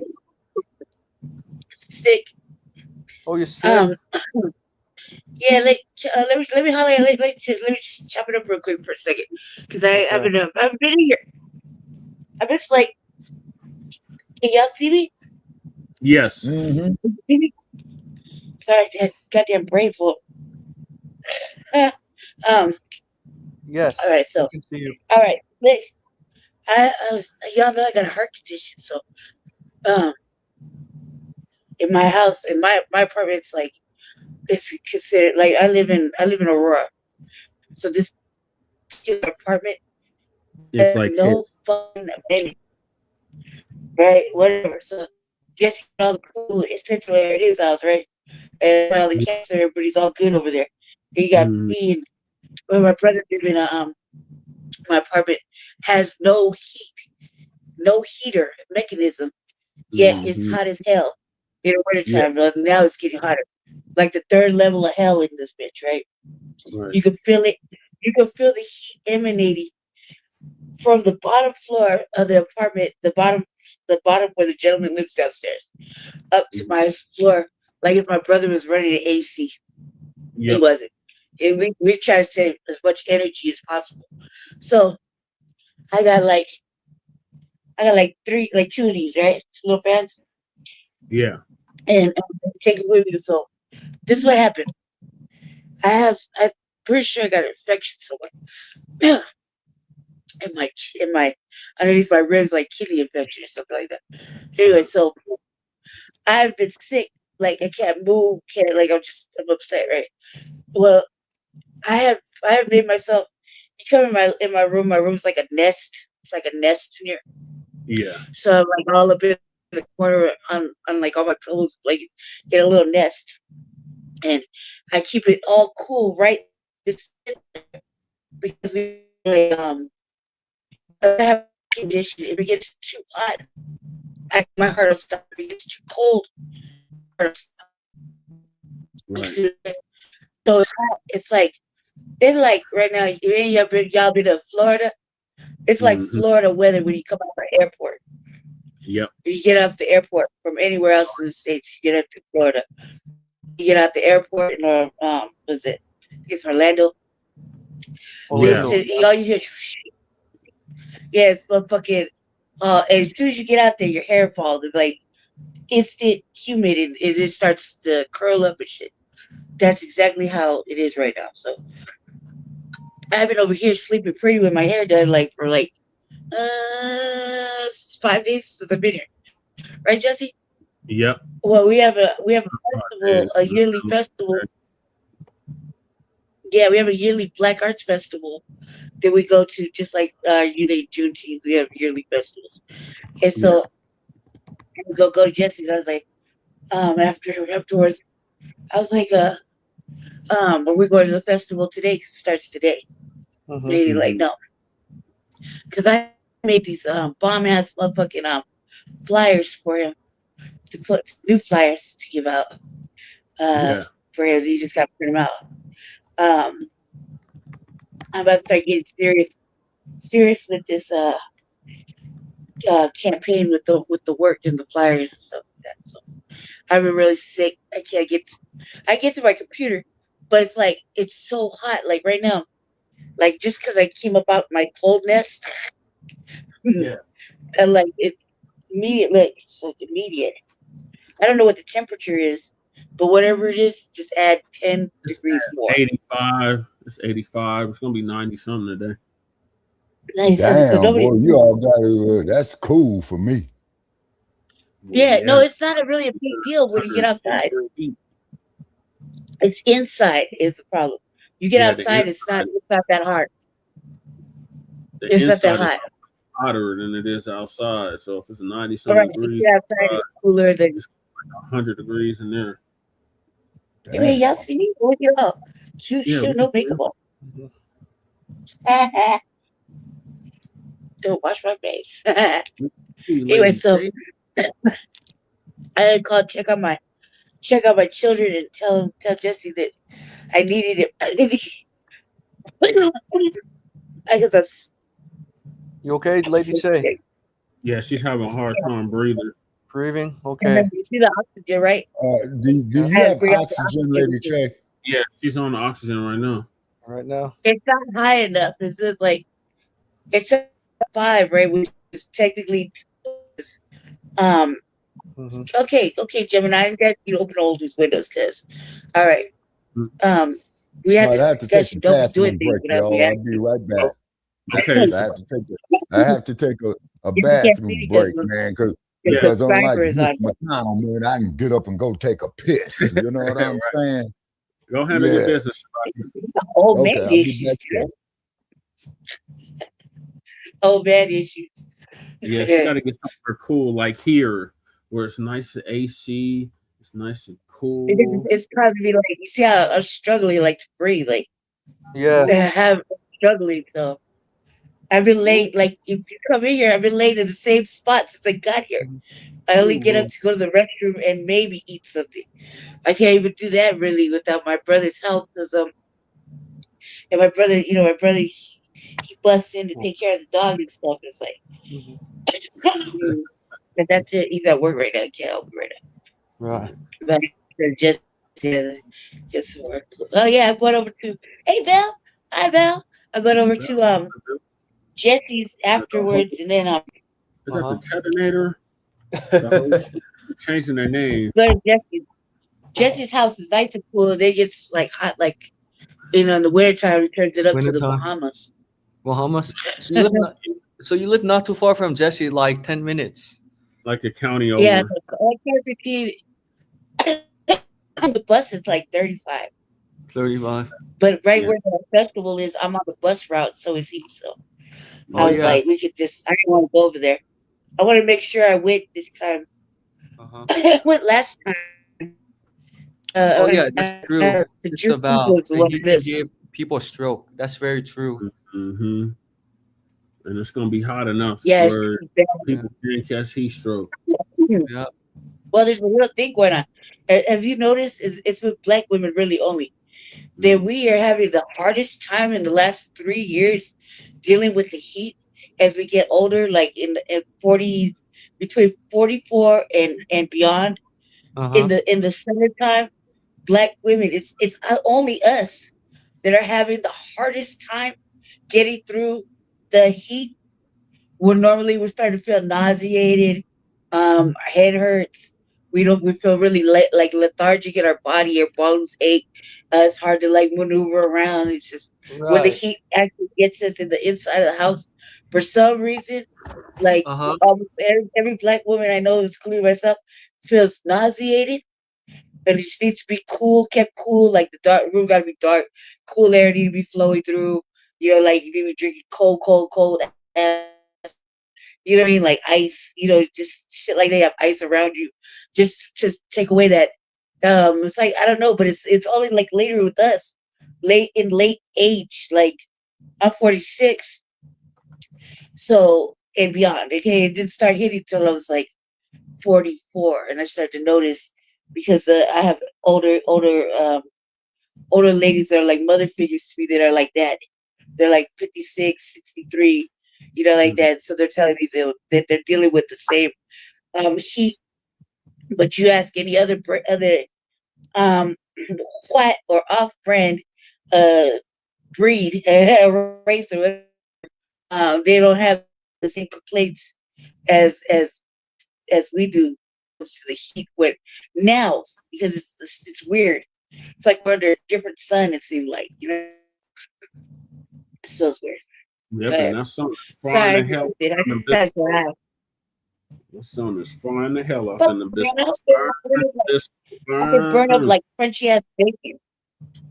Burn. We're going through the great separation already. Okay. Thank you for joining us, Lady J.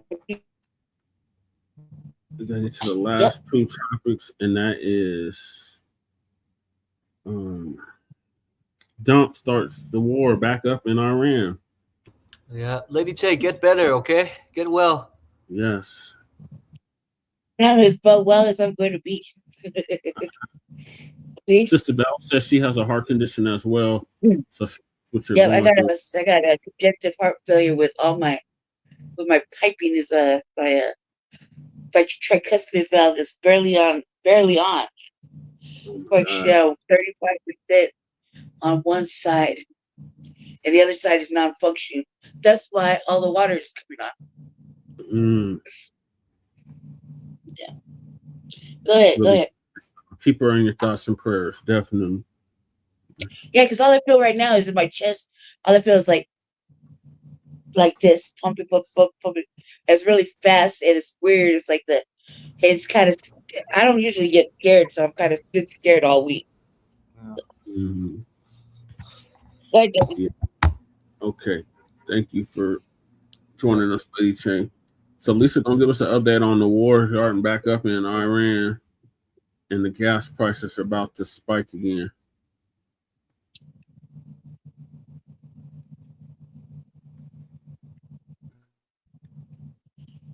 What's up? Hey, y'all. A UPS guy came and he knocked on my door. I don't know. I didn't know what he wanted. So anyway, y'all, we're going to talk about now that the U.S. and Iran are in a full-scale war. Everybody are saying by this weekend or by the beginning of next week, gas prices are going to soar in this country. So I know many of us were anticipating this anyway, because we knew no peace deal that Donald Trump makes with Iran was going to stick. It has not. This war started in February? And this is July. And there is no end in sight. You're welcome, Lady J. It's going to be just like Russia, Ukraine. You remember all them high IQ people were online when that kicked off, and they were all online talking about, oh, this will be over in 2 weeks. 2 weeks. Oh yeah, this is nothing, y'all. I've seen this before. Oh, it'll be over in 2 weeks. Yeah, I remember that. 5 years now. Yeah. Russia, Ukraine has been going on for 5 years. And this thing that America got going with Iran, I would not be surprised. Yeah, we got to live as long as we can. It's 2027 and 2028, and it's still going strong. We are in very different times now. What applied 20, 30 years ago absolutely don't apply anymore. And we know not only are there divisions in households, there are also divisions among nations. So as long as you have people like Donald Trump doing the negotiating, you can best believe it ain't going nowhere. You know, I would think if everybody's IQ was so high, this country should be running smoothly, but it's everything but that. So y'all, let's get into it. Let me share my screen. October, Opal, I think a lot of them do feel foolish. I do. When I look at their videos, I voted for Trump. Oh, I'm so sorry. I voted. You know what I mean? I think they do feel shame. I do. Because I can see it in their faces when they're boo-hooing and crying all over the video. Because, see, they thought all the harm was going to come to us. And that did not happen. The harm is coming to the very people that voted for him. And that's also a sign that their judgment is here. It is here. Stay cool. Stay hydrated.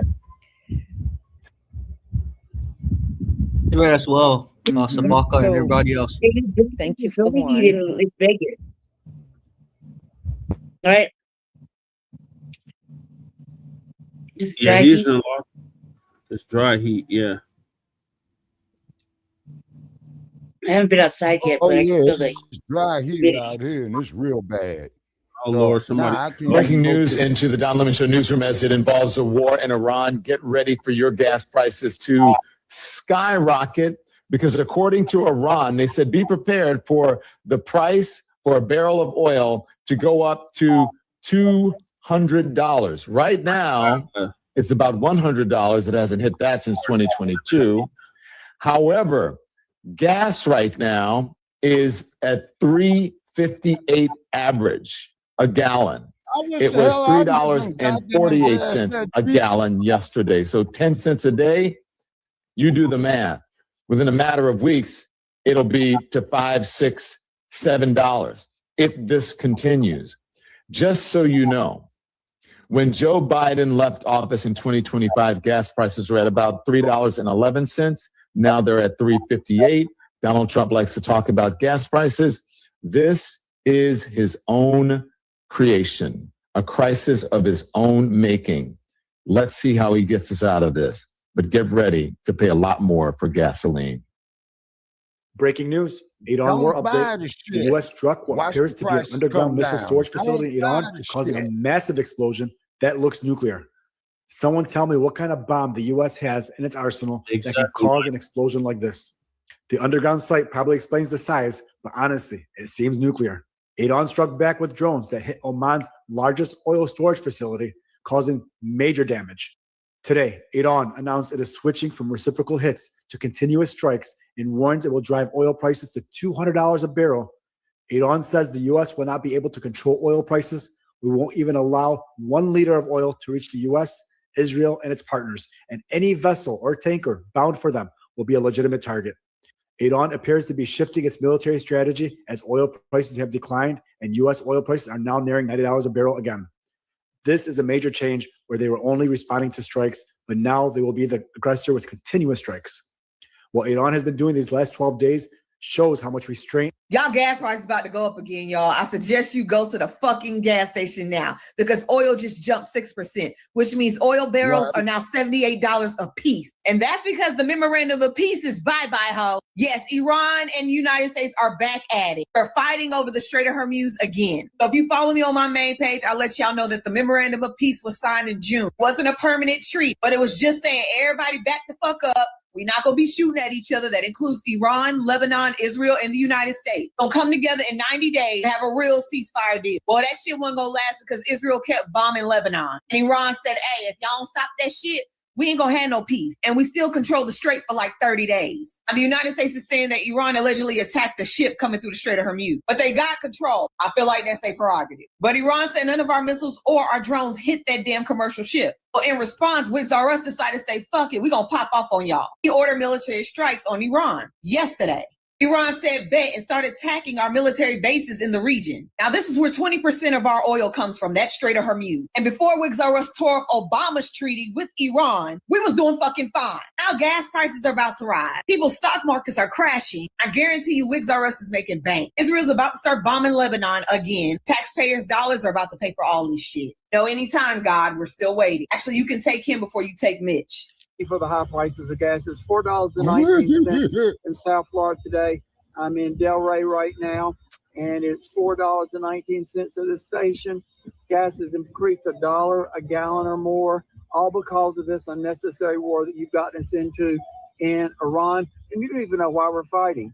Once it's nuclear weapons, then it's regime change, then it's this, then it's that. I thought you destroyed all the nuclear weapons a year back in June. What happened to that? What happened to that story?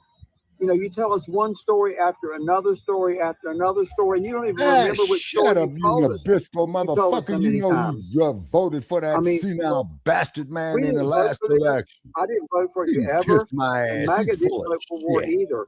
And war is not helping anybody. But you Got did his make head the one comment bumped by the today that motherfuckers. the United States is the largest oil producer in the country. He in said the he world, never excuse voted me, for him. and Never. we're Oh, making money. Yeah, you and your oil buddies are making money. The billionaires are making money off the backs of the American people, just like your tariffs. You made money on that too. Love you for my Democrats, my MAGAs, my crazies, my cuckoos, and the Burnell and Bubba. You happy with this war and these gas prices? And this is just the beginning. It's not the end. Whatever Donald Trump tells you, it's not the end. Just watch. $4.19 a gallon, Donald Trump. Thank you for the high prices of gas. $4.19. and where you make a mistake. Well, it is at, man, looking you more and more buying like the war shit. with Iran is back on full blown. We'll see. And that is because the U.S. just put sanctions back on Iran after Iran hit 4 tankers in the Strait of Hormuz. And the placement of sanctions back on Iran actually made oil prices rise more than hitting the tankers themselves. I am of the opinion that Iran wanted those sanctions put back on them because when the sanctions were lifted, they were having a very hard time selling their oil. China had completely quit buying oil because it got too expensive. Other countries didn't want to buy Iranian oil because, one, it was full price, and two, they knew the sanctions could be reimposed at any time and their money could get held up for a long time. So the assumption today in the markets is that China will resume buying Iranian oil again. Their stoppage of that is actually one of the many things that help lower oil prices. If they resume, and there's already a report of them purchasing 25 million barrels, that could put upward pressure on oil prices. And we also know there's a record amount of short positions in the oil market, and those guys are going to have to probably start covering those short positions, which could actually initiate a short squeeze in the market. I still think it's going to take a lot more for oil prices to return to where they were initially in the war. Oil isn't even up 5% today, with Ukraine taking out 10 Russian tankers in Russia's largest refinery and Iran taking out 4 tankers in the Strait of Hormuz. Oil would easily normally be up 15, 20% today. It's not even up 5. I think the next question is, will the U.S. respond during the week when market hours are open? If they do, it'll be the first time in a very long time. It's no coincidence that Iran started this on a Monday. Yeah. Thanks. Oil prices are up today after spiking as high as 6% following a one-sentence declaration from President Trump. To me, I think it's over. The memorandum of understanding that allowed ships to pass through the Strait of Hormuz lasted less than 1 month of its 60-day window before the president said it's over.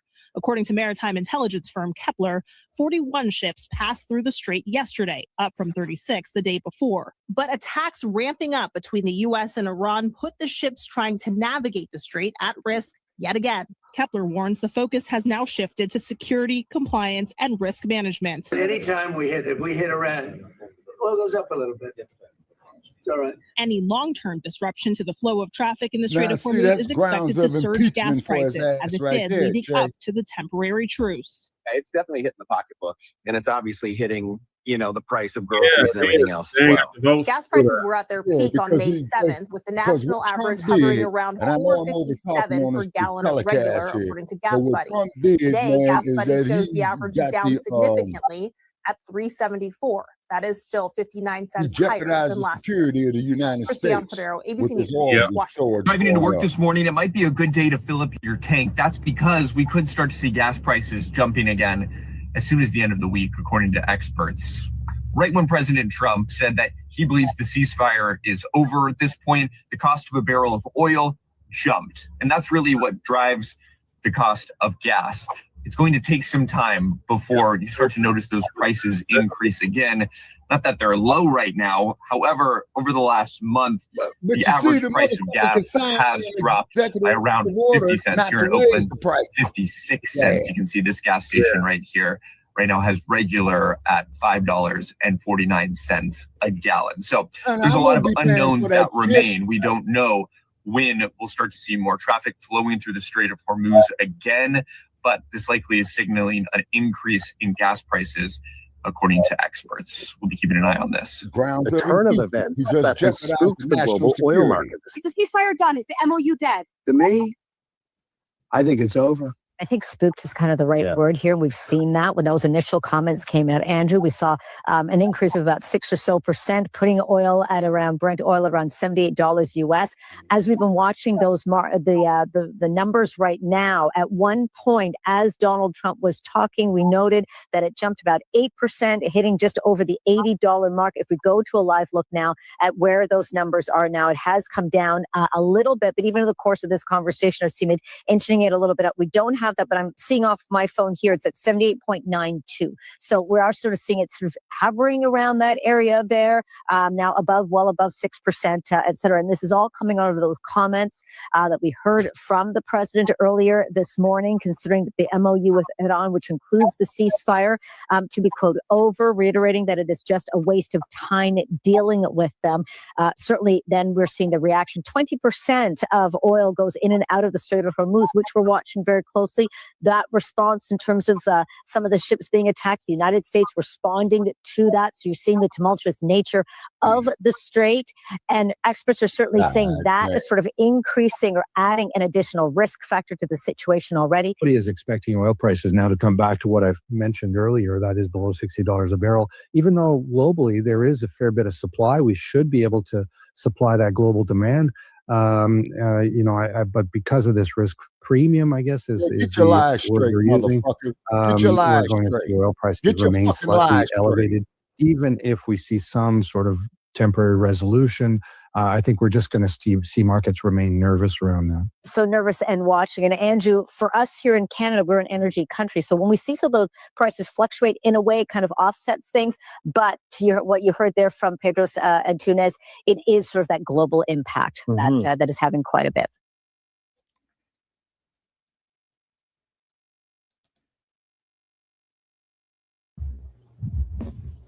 All right, y'all. So this is the latest news, and of course, it's not good for the consumer because all this news is food prices, gas prices, oil, and all kinds of goods are going to go up because the fuel costs are going to rise rapidly. And no, there's no peace talks on the table, But Iran put out some more of those Lego videos. Those were good. I hope you put some more out. So anyway, y'all, it is what it is. The only one that's always going to suffer in this whole thing is us dealing with all these high ass prices. So I will be back with more lives, but it's going to be a little later. There are still orders I'm pushing out the door. I got a massive amount of them done today, and there's only a few left, and I'm going to finish those up. Once I'm done with those, then I will come back online and do maybe 1 or 2 more lives. So everybody have a wonderful day. Stay safe, and shalom. Shalom, Lee. All right, what do you think? My thoughts is that, this is going to be a definite conflict. You know what I mean? When the first time we entered Iraq, 2003, they said that what did the soldiers, what did the media say? Oh, this was not going to last that long. It's going to be right. It's going to be long decades. To last 20 years. Yeah, no, 20 years. 20 years. Hey, Shabaka, can you imagine President Donald Trump telling Brandon Becky, stop driving pickup trucks and start driving energy efficient vehicles to save money on gas prices? Can you imagine Donald Trump telling his own people, especially Brad, because Brad likes to drive pickup trucks, right? Yeah. Because pickup trucks represents masculinity. What do you say? Yeah, with their guns and their gun racks in the rear view mirror too. I mean, in the rear window. Yeah, because I've driven through Idaho, Michael, and that's exactly what I saw. And I hurried up and got the fuck up out of them backwoods ass before sundown. Yeah, how about Jesse in Denver? You see a lot of pickup trucks there? Yeah, and Brad, you see a lot of pickup trucks out here in Vegas too. Yeah, I heard those people who support Donald Trump drove pickup trucks. Yeah. Yeah, right. And then the cold part about it is, Michael, he went on there and bumped their heads, man, because they believed that Donald Trump was going to deal with the best thing for white folks going on first. Now, he played them, okay, and these stupid motherfuckers went out there and voted for his ass. You see what I'm saying? So they getting what the fuck they deserve, because the only time I go out driving, Michael, is go to the grocery store, go to the doctor, and I don't go out here, man, doing no damn leisure driving up and down Las Vegas Boulevard with all these drunk ass motherfuckers out here. Hell no. Yeah. Right. Let's hear from Lady Che. Amen. Lady Che, what are your thoughts on the gas prices going back up since Trump restarted the war in Iran? It's gonna say that when first of all, that motherfucker's retarded. Yeah, he's fucking stupid. He is fucking stupid. Like, why? Like, you said no. You know what? Fuck all that. You know, when they were when they did the funeral, you know what tickled my heart during the funeral over there on their side was them running around with big ass motherfucking signs, right? Talking about who's gonna murder us. You know what I mean? There's one time where a woman all covered up, all in black and everything, hold the sign and flip around, and it said, "I swear to God," because it said, "We will definitely murk you." Oh, that tickled my heart. Because it was on the other side. They was like, "Fuck you, right? We will murk you. Yeah, we coming to murk that ass. We are tired of you." During a motherfucker's funeral, yeah, the whole everybody I was outside. They was outside, and big banners like flags, like wait a minute, we coming for your motherfucking ass, like you know what I mean? And I'm just like, that tickled my heart. That tickled my heart. Why? Because he's fucking us up over here. Right. You know what I mean? Like the gas prices. I don't drive a car. I don't drive a car, you know, anymore. I don't drive, but you take first the of all, bus. I can see the pain. Yeah, because they're raising prices on everything. So they raise the price on the bus. So, you know, me and Jesse Jesse's with me. We gotta know. I don't pay for shit. I'm not paying for a motherfucking bus. Right, but I remember when the bus came at 50 cents. And they had to buy $2 out to get the bus and take it all over the motherfucking city. Now it's like $4. Fuck you. Fuck you. And it's not safe. I mean, people looking for safety. People get stabbed and shanked on the bus left and right over here. And they act like they don't want to talk about it. So no, I'm cool. I'm not going to have to worry about saving my life and my dude's life or any indiscriminate elder because some weird ass dude gets on the bus with some weird ass energy, and he decided he want to get drunk all of a sudden. You hear me? Can you imagine? Hey, Lady Che, can you imagine? I was asking Jesse and Shabaka earlier. Can you imagine President Trump telling Brad and Becky, stop driving pickup trucks, start to drive energy-efficient vehicles because of rising gas prices? and Brad's like, Wait, back in the days, we used to have creators like black people who knew how to make fuel out of corn and plastics and shit like that. There was like a big thing way back in like the 90s. Motherfuckers were making corn fuel. So you just need to find them, and give them some bread and have them right there. They'd be like bread on hit right now. You know what I mean? Yeah.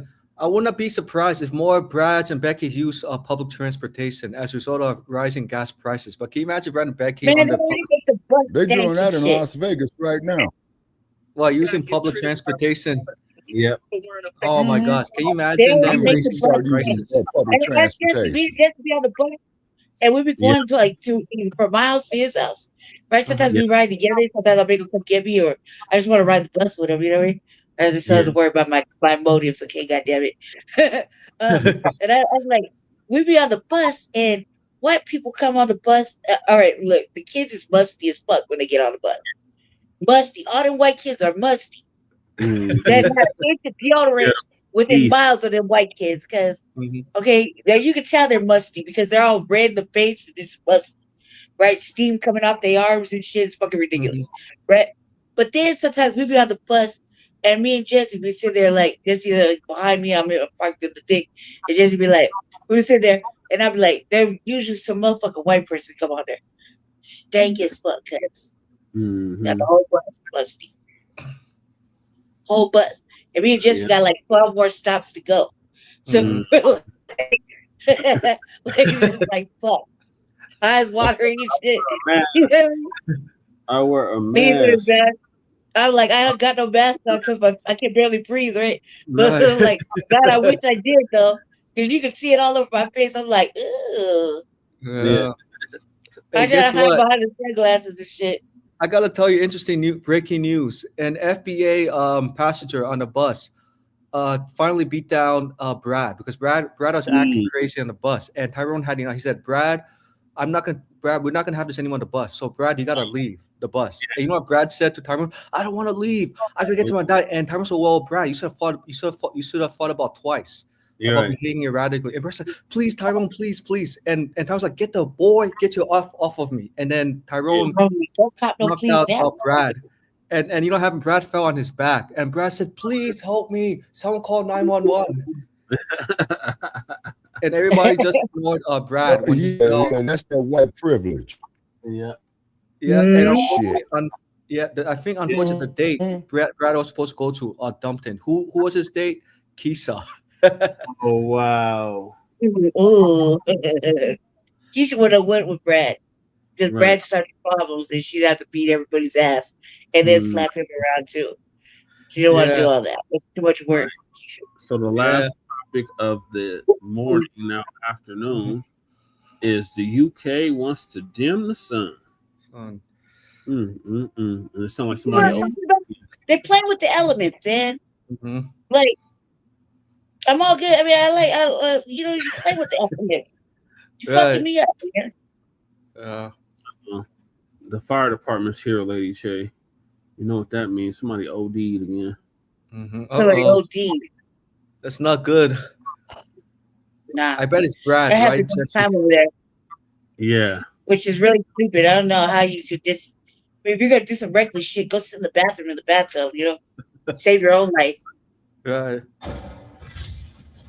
Oh, I'm sorry, it was muted. And well, geoengineering sounds like science fiction, but this is real. It's funded and it is starting in Britain. In an age of climate panic and extreme weather, the UK is preparing. Wait, they're Indians reporting British news? Wow. System, the sun itself. Take a look. Okay. The climate clock is ticking. These stupid motherfuckers. Believe it or not, they are playing with fire. Wildfires rage.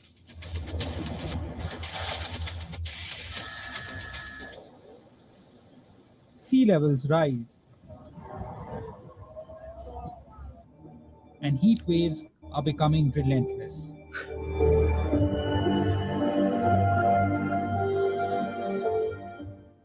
As the carbon emissions keep climbing, treaties are stalling. And we had a while pleasant fossil 100 fuel degrees out interests here in Las remain Vegas, ladies and stubbornly gentlemen. entrenched. Mr. coal plants, the With the British world use. on the brink, some scientists and policymakers are considering an I said the unsettling coal plant. solution. What if we could cool the earth without cutting emissions? The UK government is preparing to fund up to 66 million in research aimed at dimming the sun. Yes, dimming our sun to reduce global temperatures. The science involves reflecting a portion of sunlight back into space, mimicking the cooling effects of volcanic eruptions.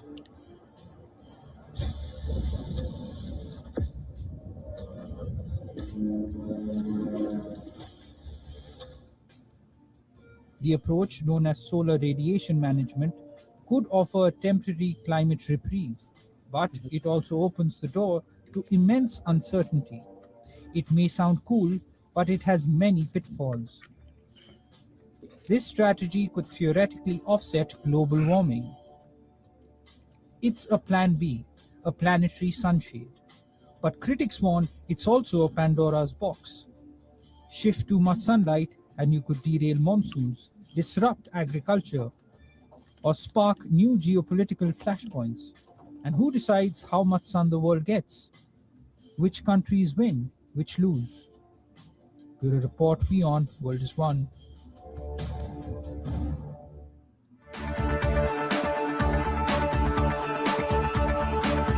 leave the sun alone.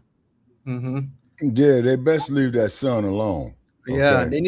they need to focus on the coal and fossil fuel industries that are causing the climate change. But can you imagine I would Jesse blame the sun for blowing us up after this because them Yeah. fuckers are stupid.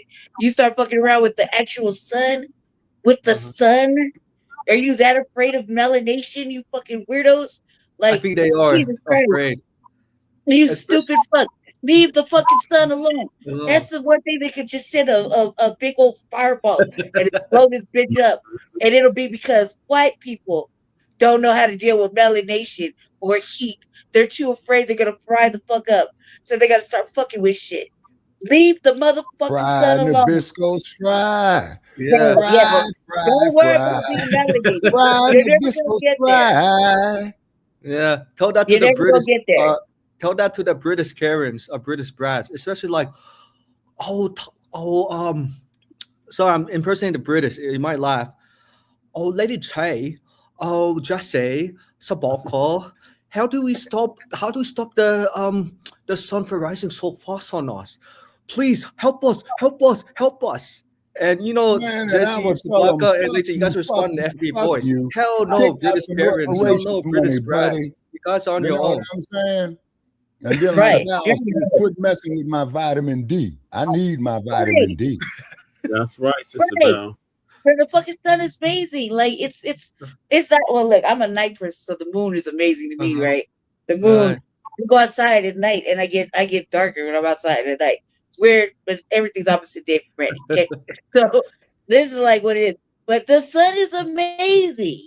Go outside and look directly at it and burn your retinas up. It's amazing. Okay, why you want to fuck with our sun? Just get we got no way. Look, you can't have no melanation. That's not our fault. You know, our fault. Y'all Mongolian motherfucking, not Mongolian, Mongoloids. Y'all are some Mongoloids. It ain't my fault. It ain't our fault. Just let us live, man. We love the sun. The sun is great. The sun grows fruit. It grows vegetables. It grows grass. It heals things. Oxygen. It gives oxygen to it. And I think because It the gives British oxygen. You cut Yeah, out I the shit. think- Look at these Yeah. white people. Look, they destroyed the planet. They took the motherfucking forests. They took them all down, right? They killed. They extincted or damn near extinct all of our animals that we started off with. I mean, I started off with in the 80s. We had a lot of animals that weren't extinct. Okay, everything's extinct now. You can only see them at the motherfucking zoo, so you captured them and imprisoned them. All right. So now you're killing off everything in the water. You're killing off everything in the water. You're siphoning off the water. This planet is almost almost all water. Yeah. You're killing off everything. You fucking natural white resources, fucking right. corrupted individuals. Just sucking off the life. And I just can't wait till the sun sucks out your life. Man, Right. you know this They lady. say our Yeah. food, our animals will come back. You see what I'm saying? When the sun sucks out their life, then maybe the planet will get better. Because all they're doing is killing everything. They kill everything. Everything they fucking touch. That's why they don't have no children. That's why this is why they're not gonna be able to have a high birth rate. Everything Right. they turn to shit. Yeah. Everything. They corrupt everything. We have our own ecosystem in the United States. We could use gas and all our own shit. But instead we're Right. outsourcing it, selling it to where we need it right now. Right now here, right? Yeah. Food and everything, and then you're gonna kill people for crimes of poverty. You know, because they touch everything. They have to control everything. When the sun sucks their life off, the world will be a much happier place. Absolutely. And you know what else too? You know this lady'd say why the British people, the British Karens, British brads, don't want to see the sun because they're afraid that England might become browner. In other words, the changing demographics is going to replace the majority white population in England. And that's why the Karen, the brads and Karens are growing in higher numbers in England. And it's becoming like America. Like you gotta see the white British people, they're becoming like very bold with their racism. Calling the police on a sister who was playing peacefully, right? Because the British Karen had a bad day. She got dumped by a boyfriend. So she felt like she had to call the police to get the sisters to stop playing music in England. And unfortunately, the cops. They right now they're making a wave towards our towards some of our brothers, like the women, the white women, you know, they're trying to have, I like to call it trap a nigga baby or whatever, like whatever you want to call it. But they're trying to impregnate and there ain't no produce. Black Panther pussy. Right. And there's nothing like that. Exactly, Shabaka, thank you. But this is what I'm trying to say is that we have to keep the nuclear family together. Whether right now was a good time, right? Where we're all kind of dealing with each other. Black women, black men. Because if the administration right now is only gonna be mixing more illness, more mental corruption into our DNA. So we need to keep it back to black. Go back to black. So that in order for our to rise. Right. You know. Yeah. Oh, and Lady Say, I told Jesse and Shabaka earlier in the chat. A black man. Have you heard of the Soul Sister YouTube channel? She narrated a video where a black FBI man had to dump his white friend after many years because his white friend called FBI woman masculine. Oh, you were talking about that earlier, no? Yeah. Yeah. Hey, look, man, we're kicking all white people to the curb. At some point, whether you've been friends to us or not, at some point we're at war. And there's no half stepping. We're at war. Some of you motherfuckers, we've been putting up with like the low key racism and like sneak dissing and slick jabs for a long time. And now we just like, we over it. Sorry, you got to kick rocks because it is true. We have had many white friends, and I haven't. I think I have one, maybe two, long ago when I was a child, maybe. But I would say as an adult, I have no white friends. But that's all. There's a reason for that. I have a low tolerance for ignorance. If I could kick my mama and my child out my house and out my life, then what does that mean for an individual off the street, a friend? They can get gone quicker than them. You know what I mean? But I kicked my mother out and my child out. My child for acting like she had like my child was raised by white people, so she was presented with the devil. I saw the devil, so she got to go. Right? And then my mama said some racist shit that she didn't think was racist, but it was racist because it always is racist with white people. And she had to go. That's Jesse. It was 0.5. It was 0.5. Oh wait, Jesse, you made Lady Chase mom before, right? Yep. Jesse nice, but she's a racist. Wow. Man, I can imagine Jesse. She would cut my motherfucking hair off and tell me, like my hair was like I had hair like this when I was little. My sister wanted to be a hairdresser. She was from the boot. And I had Shirley Temple Twist and shit. I was in her house. And she said, you can't have that. She said the N-word. I can't say it because it'll make you cry. Your hair, cut my hair off like 3 or 4 different angles. So when you took my hair down, my natural hair was cut up. It's all chopped up. Oh, wow. You know what I mean? And so my father had to take it and get it cut for doing that. So I remember that day. All I could see is all my curls on the floor, and it was just, and I had a little boy haircut. I was upset. Yeah, ladies say you can always replace your white mom with an FBA mom. How about that? You can always adopt your FBA mom. I have many. I have like 6 brothers. They can tell you legally and tell you like you could tell your care mother sorry. The thing is, she never raised me. Right. She didn't raise me. The street raised me. The system raised me. She was only around for the beginning, like first couple of years of my life. Then she left. So she was sick. She was sick. She left when I went into the system. She was nowhere to be found. No. She left me in fucking foster care. She let me go through all this fucking shit. She never came back. And when she did, she came every 3 years for like maybe 2 weeks at the most, and that was it. She'd give me some shit, she'd leave. She'd give me books, a bag of underwear, and fucking new bras. She'd bring them to the fucking social service place and some books. And that would be that. That's all I see of her. I was in the fucking system. I was in the system. My mother could have took me home. Wow. She could have came and got me. She could have came and got me. Yeah. Instead, she let me get beat, and she left me there to Wow. be the person I am now, which is a hardened motherfucking individual. I didn't start out this way. I was a kind little girl. I was nice, and I wasn't mean. I was funny. I liked to do things. I was nice to people. I didn't have this anger inside. And I've been angry since, but she didn't want to be a mother. A mother. Like I needed. So a lot of Black women have raised me through the system. I had several foster mothers who were FBA women, big old women. They were at church, bought me pretty little hats and things. Just love me, man. And so I've had plenty of mothers. I celebrate 6 of them currently to this day on their birthdays and mothers because they've raised me. I didn't have nobody. When you're talking about someone who has no family, half brother, he is my half brother, he's my brother. You know, I can't go to his house because I'm not allowed there, you know.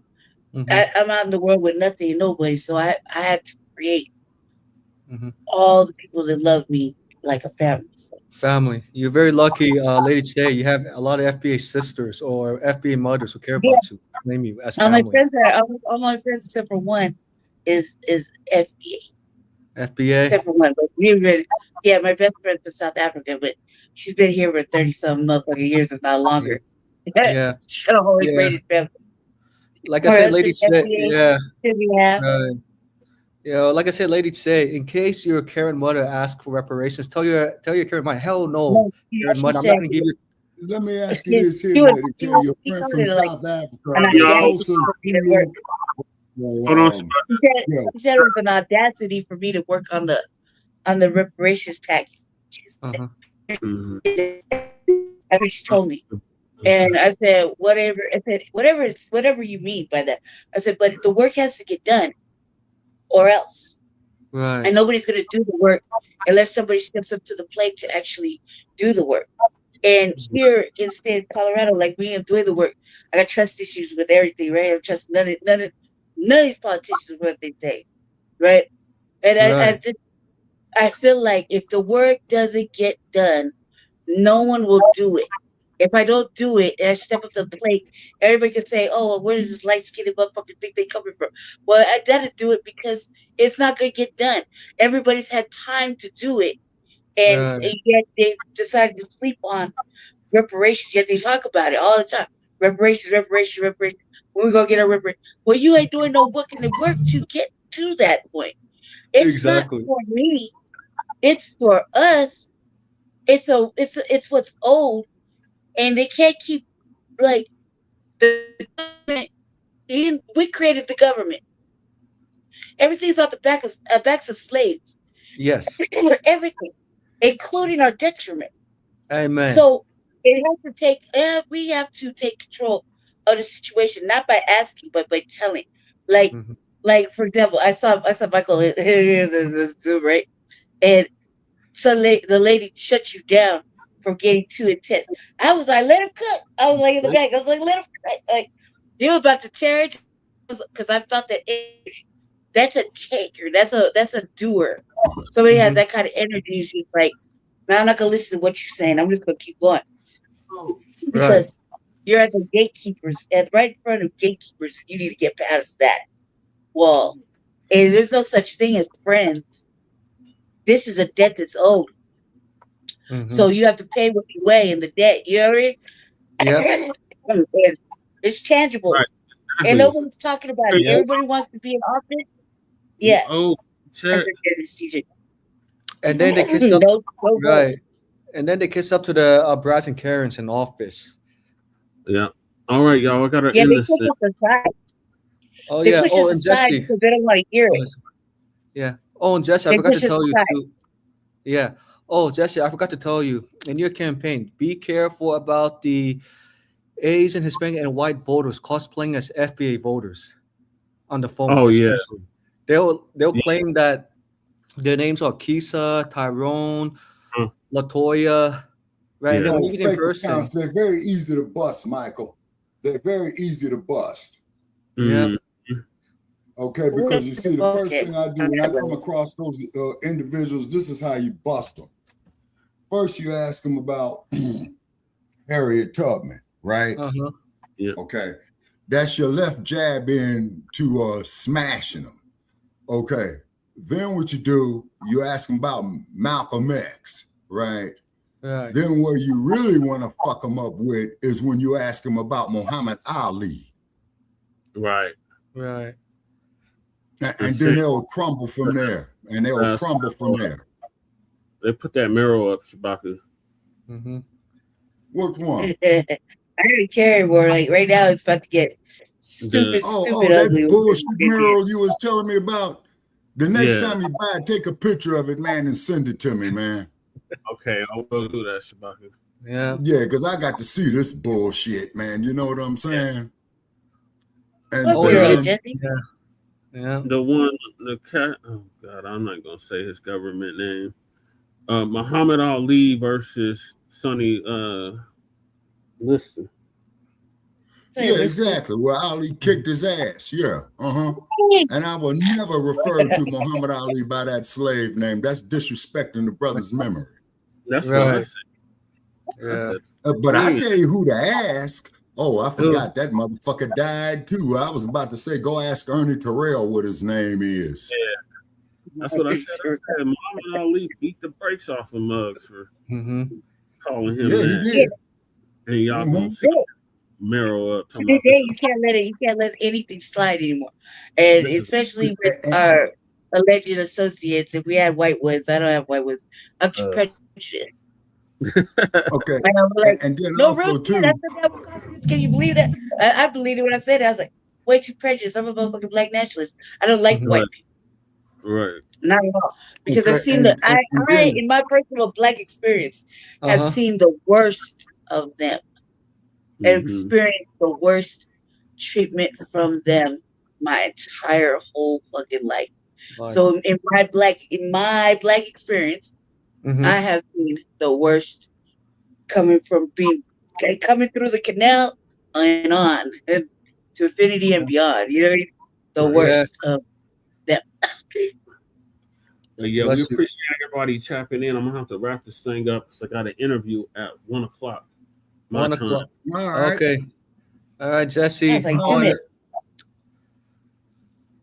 So okay, guys, thanks for having me. Yeah, thank you so much as well, Jesse, Leite, Shabaka, and everybody else in the chat. Thank you for being an ally. Oh, anytime. Like impervious. Yeah, anytime. I do my best I can. And by the way, Lady Shay, for FYI, I definitely boycotted the Asian seafood restaurant in Fairfax, Virginia. I can tell y'all a little commercial, but I'll show it to you later on. Maybe I'll have Jesse host the RVA or something. I'll show you. I'll show you how that the boycott is going wonderfully. My feed is now starting to show. My algorithms now starting to show Black women in running their own nail salons and hair stores and all that shit. I've been like collecting them, saving them so I can show on the RVA.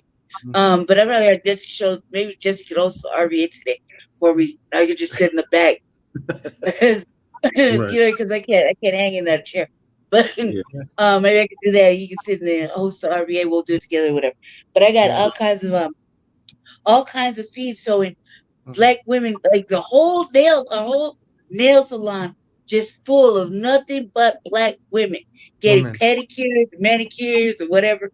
The women sitting in the chairs, and there's a little theme song behind it talking about we take it over. Yes, they're all Black owned. Black owned. Okay, that's good. That's good. That's great. I'm happy. And I'm looking into you know, some of the comments. I read the comments. Like if I got a question. There, I've seen other Black women ask the same questions I'm asking, which is beautiful. That means it's working. Is this Black owned? And that's all. And then serious question. That's beautiful. You know what I mean? And that's beautiful because that means the message is working. The boycott's working. Women are starting to feel more empowered. And even at the hair salons, they're doing little videos and they're showing the hair stores. They're showing all their surplus and whatnot. And then there's a lot of also everything I come across that is Black owned. I like to share it on my Facebook page.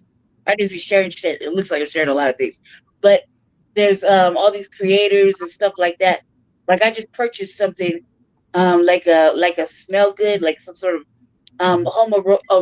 aromatic thing for my house and Jesse's. Aromatics is what they call them, ladies. Aromatics. Yeah, it is black owned. It is black owned.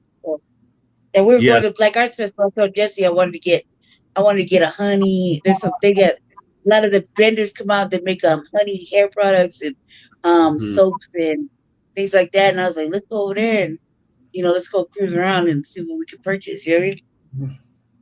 Right. So, yeah. So we appreciate everybody that tapped in with us. Shout out to Stolen Answers. Shout out to Sister Val. Shout out to Breeze. It was his birthday. It is his birthday today. So salute to happy birthday, Breeze. Birthday, Breeze. Yep, happy birthday, Breeze. Shout out to Fresh for coming through. Who else is in here? Oh, I forgot somebody. I did forget somebody. What's dude's name? Cordinas. Remember he was on it too. Oh, brother Cardenas. Yeah, Cardenas, yeah. Maxwell. Yeah, Pointez. Cortez, yeah. Who is this person? The Whole Truth. Appreciate you coming through. One of our new subscribers, J Dub. Appreciate you coming through. Okay, J Dub. And please like and subscribe to Genup One on YouTube. Because what did you say? How many more subscribers I need, Brother Che, to go live on it? 7. Appreciate Black Joe. Yep, 7. Okay. 7. Okay. Okay. And we appreciate. I want to be. I want to do it because I had 2 days to do it. Me and Jesse worked out a schedule because we operate 3 broadcasts. Shabaka's he has 2 days, and then we Front Line Blacc News has like most of the week. So I cop for like Wednesdays and Thursdays. RVA started out on a Thursday, but because I've been sick and I'm working on things. If I had an air conditioner, I wouldn't be this fucking sick all the time, right? But I can't take my work to Jesse's house because Jesse has a 3-day guest policy. So I can only be there 3 days. I got some bullshit like that here myself here at my place too, ladies. He does. And he hates it when I overstay my welcome. I've been wanting to stay there with him all the time. Yeah. Thank you to Sister Akshita for coming through as well. Black Joe. Oh yeah, most definitely. I'm gonna give Sister Akshita a call today and thank her on the phone. Now, also too, ladies and gentlemen, I got some artwork that was made for me. Oh yeah. Yeah, we gotta go. All right, okay, well, we'll discuss that We'll next. see y'all tonight. Okay, so when is the next broadcast anybody is doing? RBA sometime tonight. Tonight? Yeah, let me get over to Jesse. Jesse. We'll talk about it. Okay. All right, Jesse. Carmelo so Thomas signed with your team, Denver Broncos, to a 4-year contract. Signed who? Man. Carmelo Thomas, cornerback from your college. What's the name of the college you went to, Jesse? I went to Metro. Metro, yep. He got drafted, undrafted free agent by the Broncos. Nice. Hell yeah. Man, put them ponies in the barn, man. It's in the bottom. Ponies in the barn. Yeah. Ponies in the barn. Man, well, the Raiders, man, I told them to leave town or change their fucking name, man. Yeah. Ponies in the barn. Ponies in the barn. Up there. Eating GMO oats. Yeah, I'm expecting a phone call. All right, appreciate y'all tapping in. This is going to conclude season 12. 4 of Grand Rising with Shabaka and the Chase in conjunction with the Front Line Blacc News. Join us later on for the RBA and join us tomorrow for a brand new episode of the Front Line Blacc News. In the meantime, make sure y'all like and subscribe to all of our platforms, Front Line Blacc News on YouTube and Facebook, The Revolutionary Agenda on YouTube and Facebook, and Shabaka's Black Experience Enhanced on Facebook, Twitter, Instagram, and YouTube. So peace, love, yes, sir. light. And then I'm gonna update my Instagram information. Yeah, and I'm gonna because I got a couple of followers on Instagram already, so I'm gonna be researching Instagram, going over their tech manual, so get something going on as well too. Shabaka's Black Experience Enhanced deal with the with the history of Shabaka's Black experience enhanced deal with the Black experience from the beginning of time until 10 minutes ago. All right, we're out. We'll see y'all later for All the right. peace. Yes, sir. Always. Okay.